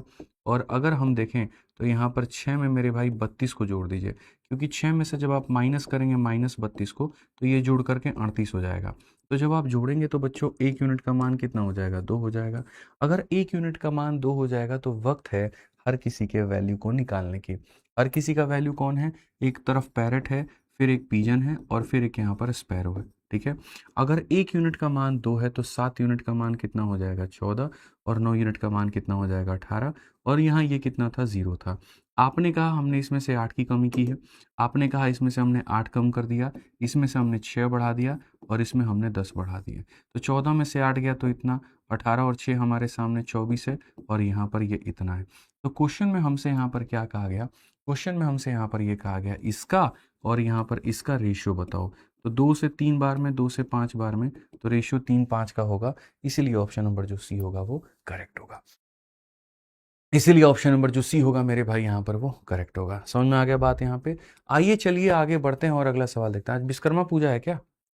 है? विश्वकर्मा पूजा आज है? बताओ। एक पार्क में हिरण और मोरों का अनुपात इतना था, 1 घंटे के बाद 12 हिरण भाग गए, जबकि 4 मोर और 15 खरगोश पार्क में आ गए। अब हिरण और मोरों का अनुपात इतना हो गया, तो मेरे भाई पार्क में मोरों और खरगोशों की अंतिम अनुपात क्या होगी? मैं पीछे वाले क्वेश्चन का ही इसको फोटोकॉपी मानता हूँ, ठीक है, और बहुत बढ़िया तरीके से आपको चीज़ें समझ में आएंगी। सबसे पहले हिरण और मोर किस अनुपात में थे? इस अनुपात में थे। उसके बाद में 12 हिरण भाग जाते हैं और 4 मोर आ जाते हैं, और अब यहाँ पर हिरण और मोर का जो अनुपात है वो इतना हो जाता है। तो हम डायरेक्टली क्वेश्चन में हिरन और मोर को ही टारगेट करते हैं और हिरन और मोर को ही हम यहाँ पर देखते हैं कि सर मेरे भाई हिरन का मतलब हो गया डियर और मोर का मतलब हो गया पीकॉक। तो डियर हो गया और पीकॉक हो गया। इनिशियल में उनका रेशियो कितना है, तो 5 अनुपात मेरे भाई यहाँ पर 6 है। ठीक है, उसके बाद में 12 हिरन भाग जाने और 4 मोर के आने के बाद में यहाँ पर ये रेशियो कितना हो जाता है, 1:2 हो जाता है। ये कितना हो जाता है, 1:2 हो जाता है। ये 12 हिरन हमारे सामने भाग गए हैं और 4 मोर हमारे सामने आ गए हैं। तो ये कहानी है, ये रेशियो था, ये हो गया ऐसा करने के बाद में। तो अगर हम यहाँ देखें तो हम यहाँ पर क्या कहेंगे, तो हम बोलेंगे जी 10 में से आप यहाँ 6 को निकालिए। 10 में से 6 को निकालिएगा कितना यूनिट हो जाएगा जी, 10 में से 6 को निकालेंगे तो हमारे सामने 4 यूनिट हो जाएगा। और अगर हम देखेंगे तो मेरे भाई 4 में से आप इसको करिए, तो 4 में से अगर आप माइनस करेंगे माइनस के 24 को, तो हमारे सामने 28 हो जाएगा। तो 4 का मान कितना हो जाएगा बच्चों, 28। अब 4 का मान 28 होगा तो 1 का मान 7 होगा। और अगर 1 का मान 7 होगा, अगर 1 का मान 7 होगा तो आप यहाँ पर कहेंगे किसी हिरन है, पैरट है, और उसके बाद में कौन है भैया, तो उसके बाद में लास्ट में और रैबिट भी आ गया ना, तो रैबिट भी है। चलो, 1 यूनिट का मान 7 है तो 5 का मान 35 हो जाएगा और मेरे भाई 6 का मान हमारे सामने 42 हो जाएगा। In a park the ratio of deer to peacock, मेरे भाई यहाँ पर इतना हो गया। आफ्टर मेरे भाई 12 जो है यहाँ पर क्या हो गए, 12 डियर इसमें से मेरे भाई निकल के चले गए। फिर उसके बाद में 4 पीकॉक उसके अंदर में यहाँ पर जो है वो आ गए। ठीक है, फिर 15 रैबिट इसके अंदर में एंटर कर गए, पहले रैबिट कुछ भी नहीं थे। तो अब यहाँ पर कहा जाता है final of peacock and rabbit. तो मेरे भाई यहाँ पर पीकॉक की बात करोगे तो तुम्हारे सामने इतना, और रैबिट की बात करोगे तो इतना। 46:15 है। कौन सा ऑप्शन है, तो ए है। हालांकि मेरे भाई इसकी भी वैल्यू निकाल दो, इसकी वैल्यू 23 है, बट ये कोई काम का नहीं है, खाली इन दोनों का रेशियो देखना था। दिल गार्डन गार्डन हो रहा है सर जी, चलिए बढ़िया बात है। ठीक है, क्लियर है ये बात, यहाँ पे एकदम सटीक सवाल, कहीं कोई दिक्कत की बात नहीं थी। आइए चलिए मेरे भाई यहाँ पर एक और क्वेश्चन हम लोग देखते हैं और तरीके से पढ़ते हैं। एक कक्षा में लड़कों की संख्या का लड़कियों की संख्या के सानुपात इतना है। उत्तीर्ण होने वाले विद्यार्थियों की संख्या का फेल होने वालों के साथ में अनुपात इतना है। लड़कों में उत्तीर्ण होने वाले विद्यार्थियों की संख्या का अनुत्तीर्ण होने वालों के साथ में अनुपात इतना है। तो लड़कियों में उत्तीर्ण होने वाले और मेरे भाई विद्यार्थियों की संख्या का अनुत्तीर्ण होने वालों के साथ में जो संख्या होगा वो कितना होगा। जीरो टू हीरो इसे कहते हैं, जहां शुरू किया जाए जीरो लेवल पर, खत्म किया जाए हीरो लेवल पे। और बच्चे को भी महसूस हो जी अगर इस मास्टर साहब की हम क्लास ले रहे हैं ना, तो ये तो पूरा गणित का धागा खोल के रख देते हैं। खामखा इनके बारे में ये परसेप्शन बना के बैठे थे कि जी खाली बेसिक पढ़ाते हैं। कभी इनके क्लास में आओ तो ये अर्थ भी समझा देंगे कि बेसिक क्या होता है और यहाँ पर जो है वो मेरे भाई हीरो लेवल क्या होता है। ठीक है, अब इस क्वेश्चन को पूरा पढ़ने के बाद मुझे समझ में आया कि क्लास में 2 कैटेगरी बटी हुई है। पहली बात यहाँ पर कि एक पूरी क्लास है, उस क्लास में से 2 भाग बट गए हैं। लड़का एक तरफ हो गया है, लड़की एक तरफ हो गया है। ठीक है, फिर लड़के में 2 कैटेगरी बट गया है, पास अलग फेल अलग। और वैसे ही मेरे भाई लड़की में 2 कैटेगरी हो गया है, पास अलग और फेल अलग। और उस आधार पर हमसे ये क्वेश्चन पूछा गया है। ठीक है, तो इसको बोलते हैं ब्रांचिंग। ये ब्रांचिंग का जो क्वेश्चन है ये पिछले 3 सालों में मैंने देखा है 3 अलग अलग तरह से आया हुआ है। पहले यहाँ पर क्या कहेगा, पूरी चीज को पूरे पूरे ग्रुप को 2 में बांट देगा मेरे भाई, पास लड़कों में और लड़कियों में। ठीक है, फिर लड़कों का पास फेल अलग, लड़कियों का पास फेल अलग। फिर एक ब्रांचिंग का क्वेश्चन मैंने देखा था कि पूरे ग्रुप को 2 लोगों में बांट दिया था। हो सकता है आपने क्वेश्चन भी देखा हो कि पूरे ग्रुप में 2 में बांट दिया, senior citizen, non senior citizen. फिर वहां सीनियर सिटीजन में लिटरेट इलिटरेट और नॉन सीनियर में लिटरेट इलिटरेट। ठीक है, ये क्वेश्चन। फिर एक मेरे भाई वहां पर आया मेल फीमेल का, कि पूरे भारत की जनसंख्या को 2 में बांट दिया, मेल अलग फीमेल अलग। मेल में लिटरेट पढ़ा लिखा और अनपढ़ अलग, और फीमेल में फिर पढ़ा लिखा फिर अनपढ़ अलग। इनके कुछ क्वेश्चंस मैंने परसेंटेज में भी करवाए थे। ठीक है, तो जो परसेंटेज बेस्ड थे वो परसेंटेज में हुआ था बढ़िया तरीके से। ये रेशियो बेस्ड है तो ये रेशियो में हो रहा है। बच्चा भी यहाँ पर कह रहा है कमेंट बॉक्स में, गुरुजी आपने परसेंटेज में करवाया हुआ है, वो परसेंटेज बेस्ड था तो इसलिए वो परसेंटेज में करवाया, और ये रेशियो बेस्ड है तो इसको हम रेशियो में करवा रहे हैं। तो आइए बहुत तरीके से आप इस बातों को समझेंगे और भैया मजा आएगा आपको। मैंने कहा ना, आप सीखोगे भाई, आपका दिमाग खुलेगा। और जब दिमाग खुलेगा ना तो गणित के किसी भी सवाल को, किसी भी किताब को कहीं पर भी आप उसको उधेड़ दोगे बढ़िया से। ठीक है, पढ़ते हैं। The ratio of the number of boy to number of girl. अगर हम देखेंगे यहाँ पर तो ये हमारे सामने बॉय हो गया, जैसे टोटल जनसंख्या है बॉय में बदली है, गर्ल्स में बढ़ी है। ठीक है, तो ratio of number of boys and girls is मेरे भाई यहाँ पर 3:5। आप ये मान करके चलो। फिर कहा गया the ratio of number of student to pass to number of fail. अच्छा, ये कहानी अलग है। ठीक है, लड़के और लड़कियों का अनुपात ये रहा, और पास और फेल का जो अनुपात है यहाँ पर वो ये रहा। ये हमारे सामने कहानी हो गया। Among boys the ratio of number that pass and number of fail is मेरे भाई इतना। चलो आ जाओ, मैं थोड़ा सा डिफरेंट तरीके से बताता हूँ। तो सबसे पहले लड़कों का और मेरे भाई यहाँ पर लड़कियों का, ये जो लड़के और लड़कियां हैं यहाँ पर, इनका अनुपात है हमारे सामने 3 और 5 का है, ठीक है। और फिर उसके बाद में नंबर ऑफ पास, मेरे भाई पास करने वाले बालक और फेल करने वाले बालक, इनका जो अनुपात है वो यहाँ पर क्या है, 7:3 है। ये डिफरेंट टाइप है, ये ब्रांचिंग नहीं है, ये ब्रांचिंग नहीं है। जो परसेंटेज में करवाया था ये वो वाला क्वेश्चन नहीं है। परसेंटेज वाला क्वेश्चन अलग था कि पूरे ग्रुप को 2 में बांट दो, मेल फीमेल, फिर मेल में लिटरेट इलिटरेट, फीमेल में लिटरेट इलिटरेट, ये वाला वो क्वेश्चन वो नहीं है। इसमें यहाँ पर क्या, बॉय गर्ल्स का रेशियो अलग है, पास फेल का रेशियो अलग है। Among the boy the ratio of student to pass to number of fail is इतना। फिर बॉय में पास और फेल की कहानी अलग दे दी गई है, ठीक है। तो among the girl ratio of number of pass to that of fail, तो गर्ल्स में मेरे भाई यहाँ पर क्या होगा, ये कहा गया। अब देखो भाई, ये क्वेश्चन आया था और मैं तुम्हें बताऊं ये कौन सा क्वेश्चन था, मैं थोड़ा सा रीड करा देता हूं, मुझे याद आ गया। एक क्वेश्चन यहाँ पर ये था कि एक एक दो तरह से डेटा दिया गया था, ठीक है। एक पार्टी यहाँ पर हो रही है और पार्टी में कुल मिलाकर के 2 चीजें हैं, ठीक है। पार्टी का मेरे भाई कोड है कि या तो तुमको रेड कलर का कपड़ा पहन करके आना है या तो तुमको ब्लू कलर का कपड़ा पहन करके आना है, ठीक है। तो उस पार्टी में मेल भी पहुंचते हैं, उस पार्टी में फीमेल भी पहुंचते हैं। तो मेरे भाई कुछ मेल ऐसे होते हैं जो रेड कलर में होते हैं और कुछ मेल ऐसे होते हैं जो ब्लू कलर में होते हैं। कुछ महिलाएं ऐसी होती हैं जो रेड में होती हैं और कुछ महिलाएं ऐसी होती हैं जो ब्लू में होती हैं। तो क्वेश्चन में 2 तरीके से रेशियो दे दिया जाता है। एक ये कह दिया जाता है मेल और फीमेल का जो रेशियो है मेरे भाई यहाँ पर, ठीक है, वो फलाना है, और रेड और ब्लू वाले जो लोग हैं मेरे भाई यहाँ पर, उनका रेशियो जो है वो फलाना है। मेरा सिर्फ और सिर्फ एक ही सवाल था, वहां भी और यहाँ भी, ठीक है। आप देखोगे तो वहां 2 रंग में और 2 जो है वो लिंग में कह सकते हो, या 2 जाति में, 2 जाति तो नहीं कह सकते, 2 रंग में और 2 मेरे भाई यहाँ पर जो है वो, यहाँ पर रेशियो कैटेगराइजेशन में कि मेल और फीमेल हो गया, यहाँ बटा हुआ था। यहाँ पर भी क्वेश्चन में ऐसा ही है। अगर आप देखोगे तो 2 कैटेगरी है, एक पास का और एक फेल का, और मेल का और फीमेल का। पास में मेल भी पास हुआ होगा, फीमेल भी पास हुई होगी, और फेल में मेल भी फेल हुआ होगा, फीमेल भी फेल हुआ होगा। तो जब यहाँ 2/2 की कहानी बनती है कि 2/2, तो उस केस में क्या होता है, मैं यहाँ पर ये कहता हूँ, ठीक है। आप यहाँ पर अगर देखोगे तो मैं ये कहता हूँ कि सर 2 तरीके से टोटल करोगे तो टोटल सेम आएगा।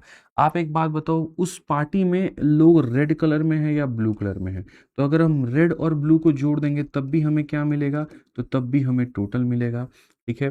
और अगर मेल और फीमेल को अगर हम जोड़ देते हैं तब भी हमें क्या मिलेगा, तो टोटल मिलेगा। जैसे पूरी क्लास में यहाँ पर क्या है, अगर मैं ये कहूँ, देखो मैं 2 तरह से क्लास के बच्चों को बिठाऊं। मैं कहता हूँ कि सारे लड़के इधर बैठ जाओ, सारी लड़कियां इधर बैठ जाओ, ठीक है। तो एक वो हम कहानी कर सकते हैं। तो हम यहाँ पर क्या कर सकते हैं कि सारे लड़के को एक तरफ इधर बिठा लिया, सारी लड़कियों को एक तरफ इधर बिठा लिया, ठीक है, ये हो गया मेरे भाई। या फिर हम दूसरा ये कह सकते हैं कि सारे के सारे पास करने वाले इधर बैठ जाओ और सारे के सारे फेल करने वाले इधर बैठ जाओ।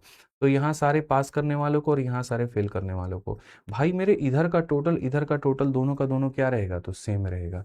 यही मैं आपसे ओवरऑल बात कहना चाहता हूँ, ठीक है, कि मैं लड़कों को और लड़कियों को जोड़ूं तो वो जो टोटल आएगा, या पूरे पास और फेल को जोड़ूं वो जो टोटल आएगा, दोनों क्या होगा, तो सेम होगा।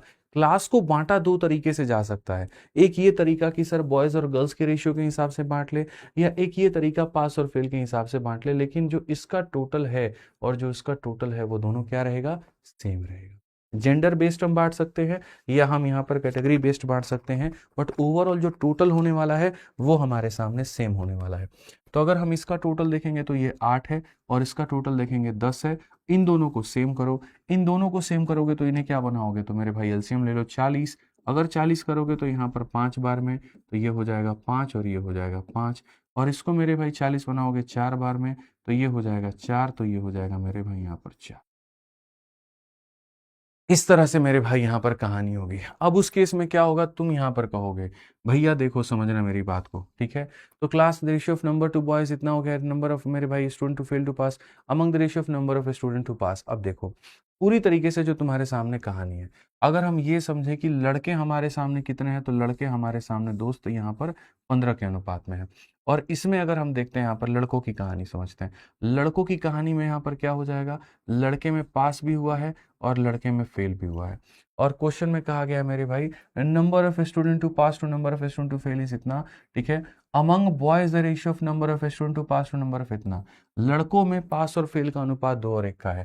तो लड़कों में अगर मेरे भाई यहाँ पर ये अनुपात 2 और 1 का है, तो समझदार आदमी जानता है 3 का मान कितना होगा दोस्त, 15। अगर 3 का मान 15 होगा तो 1 का मान 5 होगा। 1 का मान कितना होगा दोस्त मेरे, 5 होगा। तो अगर यहाँ पर वही बात मैं तुमसे कहना चाह रहा हूँ कि जैसे मान लो ये 15 लोग हैं, 3 टुकड़ों में बट गए, 3 टुकड़ों का मान 15, एक टुकड़े का मान 5, तो यहाँ पर फेल ये 5 हो जाएगा और ये कितना हो जाएगा, 10 हो जाएगा। अब यहाँ पर बात किया गया जी इनके पास और इनके फेल की कहानी क्या होगी। देखो दोस्त मैं तुम्हें समझाता हूँ बड़े भाइयों करके। पास करने वाले बालकों की संख्या कितनी है, 28। 28 में से अगर 10 बालक इसके पास है तो इसके पास कितने होंगे, 18 होंगे। फेल करने वाले यहाँ पर लोगों की संख्या कितनी है, 12।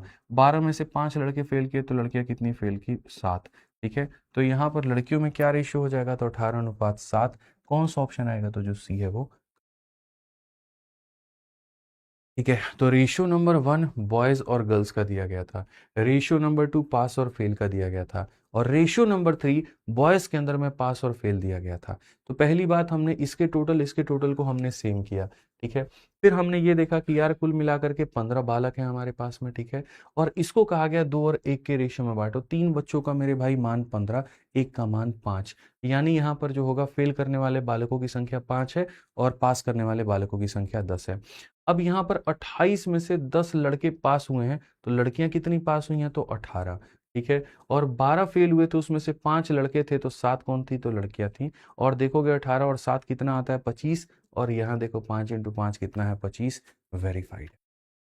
क्या है मेरे भाई यहाँ पर, वेरीफाइड है। समझ में आ गया बात, यहाँ कोई दिक्कत की बात है, कोई परेशानी की बात है तो बताओ। तो मस्त एकदम चिल समझ में आया ना। आ जाओ, एक और क्वेश्चन अभी तुमको इस पे कराते हैं, तब जाकर के तुमको क्लैरिटी मिलेगी और तब जाकर के तुमको मजा जो है वो आएगा। ठीक है, तब जाकर के क्लैरिटी मिलेगी, तब जाकर के मेरे भाई यहाँ पर जो मजा है वो आएगा। ठीक, तो अगर हम यहाँ पर क्वेश्चन में देखें तो यहाँ पर क्या कहा गया, जरा पढ़िए। तो क्वेश्चन में अगर हम देखेंगे तो कहेंगे in class the ratio of the number of boys to number of girls is इतना। आइए चलिए पढ़ते हैं। ठीक है सर, एक क्लास में लड़के और लड़कियों की संख्या का अनुपात, number of boys to number of girls, मेरे भाई यहाँ पर रेशियो कितना है, 4:3 है। ठीक है, the ratio of number of student to pass to number of student to fail, मेरे भाई जो बच्चे पास करते हैं और जो बच्चे फेल करते हैं, तो यहाँ पर उसका रेशियो कितना हो जाएगा, 3:2 हो जाएगा। ठीक है, among the boys the ratio of number of student to pass to number of fail is इतना। मुझे लगता है यहाँ बॉयज में मेरे भाई पास करने वालों की और फेल करने वालों की जो रेशियो है वो हमारे सामने 3:1 है। ठीक है, तो गर्ल्स के अंदर में यहाँ पर क्या होगा, अभी हाल फिलहाल मैंने बच्चों आपको यहाँ पर ये क्वेश्चन कराया और मुझे उम्मीद है कि इस सवाल का उत्तर आप यहाँ पर दे देंगे। पीछे वाला क्वेश्चन थोड़ा बहुत अगर फीका फीका भी रह गया होगा, कम भी समझ में आया होगा, तो कष्ट की बात नहीं है, आप यहाँ पर अपने सवालों का उत्तर दे सकते हैं। चलिए मेरे भाई हमेशा बताइए, पास और फेल का टोटल कर लो या फिर बॉयज और गर्ल्स का टोटल कर लो, टोटल तो तुम्हारा सेम ही आएगा ना। तो अगर तुम टोटल की बात करोगे तो यहाँ कहोगे गुरुजी इसका टोटल 7 है और इसका टोटल 5 है। तो ये टोटल हमारे सामने क्या आना है गुरुजी, सेम आना है। अगर टोटल हमारे सामने सेम आना है तो हम 7 को 5 से गुना करेंगे। ठीक है, और 5 को हम 7 से गुना करेंगे। 5 से गुना करने का मतलब यहाँ पर ये 5 हो जाएगा और ये 5 हो जाएगा, और 7 से करने का मतलब 7 हो जाएगा, तो 7 हो जाएगा। ठीक है, आज यहाँ पर बच्चा बच्चा भी इस बात को जानता है, 20 लड़के हैं जिसको 4 टुकड़ों में बांटना है, तो 4 टुकड़ों का मान 20 यूनिट, 4 टुकड़ों का मान 20 यूनिट, तो एक टुकड़े का मान 5 यूनिट, तो एक टुकड़े का मान 5 यूनिट मतलब इसका मान हो जाएगा 5 यूनिट और इसका मान हो जाएगा मेरे भाई यहाँ पर 15 यूनिट। क्या हो जाएगा, 15 यूनिट हो जाएगा। बहुत तरीके से, बहुत अच्छे से, बिना किसी परेशानी के तुम इस बात को समझ पाओगे। ठीक है, अब पास करने वालों की संख्या कितनी है भाई साहब बताइए, 21। 21 में से लड़के कितने पास किए, तो लड़कियां कितनी करेंगी, 6 करेंगी। फेल करने वालों की संख्या, 14 में से यहाँ पर महिलाएं कितनी हैं, 5 है, तो यहाँ लड़की ऐसा पुरुष कितने हैं, 5, तो ये कितने, 9। अब इनका भी संख्या नहीं पूछा गया, इनका भी पूछा गया, तुम एक काम करो रेशियो बताओ, तो 3 से काटोगे 2, 3 से काटोगे 3, तो रेशियो कितना आएगा, तो रेशियो तुम्हारा ये है। रेशियो कितना आएगा मेरे भाई यहाँ पर, तो रेशियो तुम्हारे सामने यहाँ पर ही आएगा। बाउंस मार रहा है, बहुत बाउंस मार रहा है ना, हम तो जैसे एकदम बाउंसर डाल रहे हैं कि तुमको बाउंस मार रहा है। ठीक है, तो यहाँ पर ये वाले क्वेश्चन थे। अब इससे मिलते जुलते तुमको बुक में एकदम शुरू में नहीं मिलेंगे, एंड में मिलेंगे, मिसलिनियस में मिलेंगे। ठीक है, जैसे आप लोग कहते हैं ना बहुत ऐसे टाइप है गुरुजी बुक्स में मिल ही नहीं रहा, अरे नहीं मिल रहा क्योंकि मैं उसको नया क्रिएट कर रहा हूँ। जब हमने बुक्स बनाई थी उस समय कैटेगरीज नहीं थे, उसके बाद में अब जब हम पढ़ा रहे हैं तो सबसे लेटेस्ट पढ़ा रहे हैं, अपडेटेड पढ़ा रहे हैं आपको। तो कुछ कैटेगरी ऐसे थे जब हमने उस समय मिसलेनियस में डाल दिया था, हम इनको नया नाम दे करके नया में डालते हैं। ठीक है, तो ये सब कहानी है हमारे सामने। अब उसके बाद में जो अगला टाइप है वो हमारा कॉइन है। और कॉइन जब हम शुरू करेंगे तो आप देखिएगा वहां पर जो आपने इतना पढ़ा नहीं होगा दोस्त, ठीक है, इतना पढ़ा नहीं होगा मेरे भाई आपने कॉइन यहाँ पे, ठीक है, जिस लेवल में हम आपको कॉइन शुरू कर देंगे। और मेरे पढ़ाने के बाद में मैं गारंटी कहता हूँ आप कहीं पर जो क्वेश्चन लगा लीजिए, कुछ भी लगा लीजिए, आपका सर ऐसा होगा ही नहीं कि आपसे सवाल ना बने। ठीक है, जब से हमने यहाँ शुरू किया है अपने इस बैच को, ठीक है, चैंपियंस को मेरे भाई यहाँ पर, तब से हमने देखा बच्चों के अंदर में, चैंपियंस कह लीजिए जो भी है आपका, ठीक है, जब उस समय से देखा हमने कि बच्चों का जो लेवल है वो बढ़ गया है। पहले वहां पर क्या होता था, पीवाईक्यू ने परेशान करता था, अब तो पीवाईक्यू ये ऐसे उड़ा दे रहे हैं, आप कह रहे हैं जी कुछ और ला करके दो हमें, हमें तो मजा ही नहीं आ रहा है इसके अंदर। ठीक है, तो जब आप लोग कंप्लीट कर लो टॉपिक, फिर उसके बाद में मैं मेंस की भी शुरू करूंगा, ठीक है, यूट्यूब पे। ठीक है, तो जैसे जो भी बच्चे होंगे वहां पर जिनको और इसके ऊपर का लेवल का भी पढ़ना होगा, तो फिर वो मेंस वाले में कवर कर लेंगे, वो फ्री चलेगा, यूट्यूब पर चलेगा, कर लेना। बाकी जिनको, हाँ फिर वही बात है, बैच से कवर करना होगा तो कर लेना। ठीक है, बट मुझे लगता है इतना मोर देन इनफ है, जितना मैं पढ़ा रहा हूँ, अगर तुम इसी को बढ़िया तरीके से कवर कर लो तो यहाँ पर जो है बहुत बढ़िया की बात हो जाएगी। ठीक है, समझ में आ रहा है बात यहाँ? ठीक, कोई दिक्कत की बात है, कोई परेशानी की बात है? ठीक है ना, चलो। और बाकी रही बात कॉइन्स को लेकर के, तो कॉइन्स में मैं अगली क्लास में शुरुआत करूंगा बढ़िया तरीके से। ठीक है, बट अगली क्लास में जाने के पहले मैं आप लोगों से कुछ बात कहूंगा। काफ़ी सारे बच्चे जो है पिछले कुछ समय से काफ़ी मिक्स्ड ओपिनियन सबका रहा है, मेरे से भी काफ़ी ज़्यादा ओपिनियन वो मांग रहे थे। एक आंसर के ऊपर में, रोशन सर के ऊपर में, कि सर आप उसके ऊपर में कुछ बोलिए, कैसी बातें क्या बातें हैं। तो देखिए, जब बातें थी तब हमने 115 नंबर क्वेश्चन अगली क्लास में करा देंगे भाई, ठीक है, 115 नंबर क्वेश्चन अगली क्लास में करा देंगे, याद देना, ठीक है। तो जब बातें थी तब हमने उस समय उनकी बातें कही भी थी। अभी जो है मुझे लगता है कि मैं अपनी तरफ से कोई भी बात नहीं कह पाऊंगा, क्योंकि ये खान सर, रोशन सर और ये सब, मतलब जितना आपको चीज़ें आसान दिख रही है उतना है नहीं। इसके अंदर में मीडिया भी घुस चुकी है, ठीक है, इसके अंदर में कुछ पेड प्रमोशंस भी हो रहे हैं, पता नहीं, मतलब मैं उसके बारे में बहुत ज़्यादा नहीं जानता हूँ, तो मैं उसके बारे में नहीं कहूँगा। लेकिन जो मैंने एक चीज़ सीखा है, जो मैं एक चीज़ हमेशा अपने लाइफ में मानता हूँ, वो ये मानता हूँ कि ठीक है, हीट ऑफ द मोमेंट, कई बार क्या होता है कि हम लोग बहुत ज़्यादा चीज़ें गुस्से में कह देते हैं। ठीक है, बहुत सारी बातें ऐसी होती हैं जो निकल करके आ जाती हैं, लेकिन अगर कोई एक वक्त है वापसी का, जहाँ पर अगर आप चीज़ों को लेकर के समेट सकते हो, जहाँ पर अगर आपने किसी को दिल दुखाया है, आपने कहीं पर कुछ किया, तो उसको अगर आप मैनेज कर सकते हो तो आप कर लिया करो। आप लोगों ने देखा होगा मेरी अभिनय सर की काफ़ी ज़्यादा बात बहस हुई प्रोटेस्ट के टाइम पे, ठीक है, बहुत गलतफहमियां उनको हुई थी, इतनी ज़्यादा कि जिसका कोई हद हिसाब नहीं है, क्योंकि इंडस्ट्री में बहुत लोग होते हैं, ठीक है। जैसे मान लीजिए तुरंत यहाँ पर मेरे से क्या कहेंगे, दूसरे के बारे में फ़ोन करके कह देंगे जी देखिए आपके बारे में वो ऐसे बोल रहे थे, जिसको कहते हैं भड़काना। उसी तरह से उनको फ़ोन करके मेरे बारे में वहाँ पर कह देंगे, ठीक है। बट होता क्या है ना, हमें भी पता नहीं चलता, अच्छा ऐसा कहा था हमारे बारे में, ये कहा था, उस केस में इंसान ओवर एक्साइटेड हो जाता है, ठीक है, और फिर उस केस में कोई भी कुछ भी जा करके बोल देता है। ठीक है, तो जैसे मैं एक ऐसा व्यक्ति हूँ कि मुझे ये लगता है कि बात कर लेने से चीज़ों की समाधान अगर निकल जाए तो मैं बात करना बेहतर समझता हूँ। प्रोटेस्ट के टाइम पर आप लोगों ने भी देखा, फिर उसके बाद भी देखा कि जैसे अभिनय सर ने भी काफ़ी सारी बातें कही थी टॉपर खरीद को लेकर के और ये सब चीज़ों को लेकर के, ठीक है, हमने भी उनके ऊपर में पेपर सॉल्वर वाली बात कही, ठीक है। ये सारी बातें चाहे उनकी चाहे मेरी है, वहाँ पर एक तरीके से हीट ऑफ द मोमेंट की बातें थी, जिनको लेकर के फिर हम लोगों ने, जो उन्होंने डिफेमेशन भी किया था कोर्ट में, उसको लेकर के हम लोगों ने फिर सुलह भी किए थे, सारी चीज़ें भी की थी वहाँ पर। वो भी इस बात को माने कि नहीं ये हीट ऑफ द मोमेंट थी, गलती हुई, हमने भी इस बात को माना कि ऐसा नहीं होना चाहिए था, ठीक है। और फिर आपसी रजामंदी से हम लोगों ने ये कहा, मैंने वीडियो भी बनाई थी उस टाइम, आप लोगों ने देखा भी होगा कि यार ठीक है बच्चों, तुम लोगों की बात है यहाँ पर और आपस में क्लैश करने का कोई फायदा नहीं होता, तो आज से मेरी तरफ से कोई बात उनके लिए नहीं आएगी। वो वीडियो भी मैंने उस समय बना करके आपको कहा था कि जो भी बातें थी वो हीट ऑफ द मोमेंट थी, और उसके बाद चीज़ें नहीं होंगी। देखिए उस समय से लेकर के आज तक, ठीक है, शायद कभी कभार वो बोल भी देते हो, बट मेरी तरफ से कहीं कोई स्टेटमेंट नहीं आता, और वो भी नहीं बोलते हैं, ऐसा नहीं है, वो भी ठीक है, चीज़ों को मैनेज करते हैं। तो ऐसा अगर मान लीजिए कि हो जाए, बात करने से चीज़ें सॉल्व हो जाए, तो उससे बेहतर क्या है। आप लोग हैं, आप लोग देखिए वहाँ की, अगर किसी भी तरह से दोनों शिक्षक हैं, बात कर लेते हैं आपस में, एक तरीके से जो है वो सुलह कर लेते हैं, तो और बेहतर होगा। इसमें वो भी शांति में रहेंगे, उनका भी मेंटल पीस होगा सही जगह पे, और आप लोग भी जो परेशान है वहाँ पर, वो भी परेशानी वहाँ खत्म हो जाए। ठीक है, बस मैं इतना ही कहूँगा। और बातें बहुत मौके मिलते हैं, सबको मौके मिलते हैं, सबके बारे में कहने को मौका मिलता है, बट यही है कि मुझे लगता है कि इंसान वही है जो थोड़ा अगर झुकना भी पड़े तो झुक जाए, लेकिन हाँ ये है कि वहाँ पर जो है चीज़ें मैनेज कर लें। ठीक है, कोई फ़र्क नहीं पड़ता बाद में यहाँ पर कौन क्या कहेगा क्या नहीं कहेगा, आप शांति से सुकून से रहेंगे, बस आपके मन में इतना रहे। ठीक है, तो हमने तो जीवन में हमेशा, चाहे कोई आगे बढ़ा नहीं बढ़ा, मैं आगे बढ़ करके गया हूँ, मैंने हमेशा लोगों से कहा है कि कोई बात नहीं यार, मान लीजिए हमारी ही गलती है, ख़त्म करते हैं इसको और अपने अपने काम पर इसको ध्यान दें। तो ये चीज़ें हैं। ठीक है, बाकी आप लोग भी अपने टीचर्स को समझाइए बात, ठीक है, कि बहुत बढ़िया है। कई ऐसे केसेस होंगे भी जीवन में यार होगा। मैं तो जीवन में एक पल के लिए भी सोचता हूँ कि अंत में जो है सभी से धीरे धीरे धीरे धीरे करके, ठीक है, भगवान के आगे जाके नतमस्तक होकर हाथ जोड़ूंगा कि भगवान जो भी गलतियां हुई हमसे वो माफ़ करें। क्योंकि जब होती है ना, जवानी होती है, जब जोश होता है, उस समय बहुत कुछ कर गुजरने का होता है। कई लोग गलती करते हैं, हमने बहुत गलतियां की हैं टीचिंग के स्टार्टिंग में, लेकिन आज यहाँ पर ये रहता है कि नहीं, अब सही से अपना जो है चुपचाप पढ़ाना है, अपना शांति से ध्यान देना होता है। ठीक, तो होती है, हर इंसान से होता है, इंसान इंसान है, भगवान नहीं है, गलतियों का पुतला है, होती हैं गलतियां, ठीक है, ये किया जा सकता है, बाकी तो और कोई बात नहीं। ठीक, बहुत बढ़िया बहुत बढ़िया। तो आप लोग खुश रहिए, बढ़िया से आप लोग पढ़ाई करते रहिए, कहीं कोई दिक्कत की बात नहीं है। ठीक, मिलते हैं अगले सेशन में, आज के लिए इतना ही है, ध्यान रखिए। ठीक है, चलिए, last part of the question, question का लास्ट पार्ट क्या कहें, ये 136 नंबर क्वेश्चन, इसको तुम पढ़ो एक बार, मजा आएगा तुमको।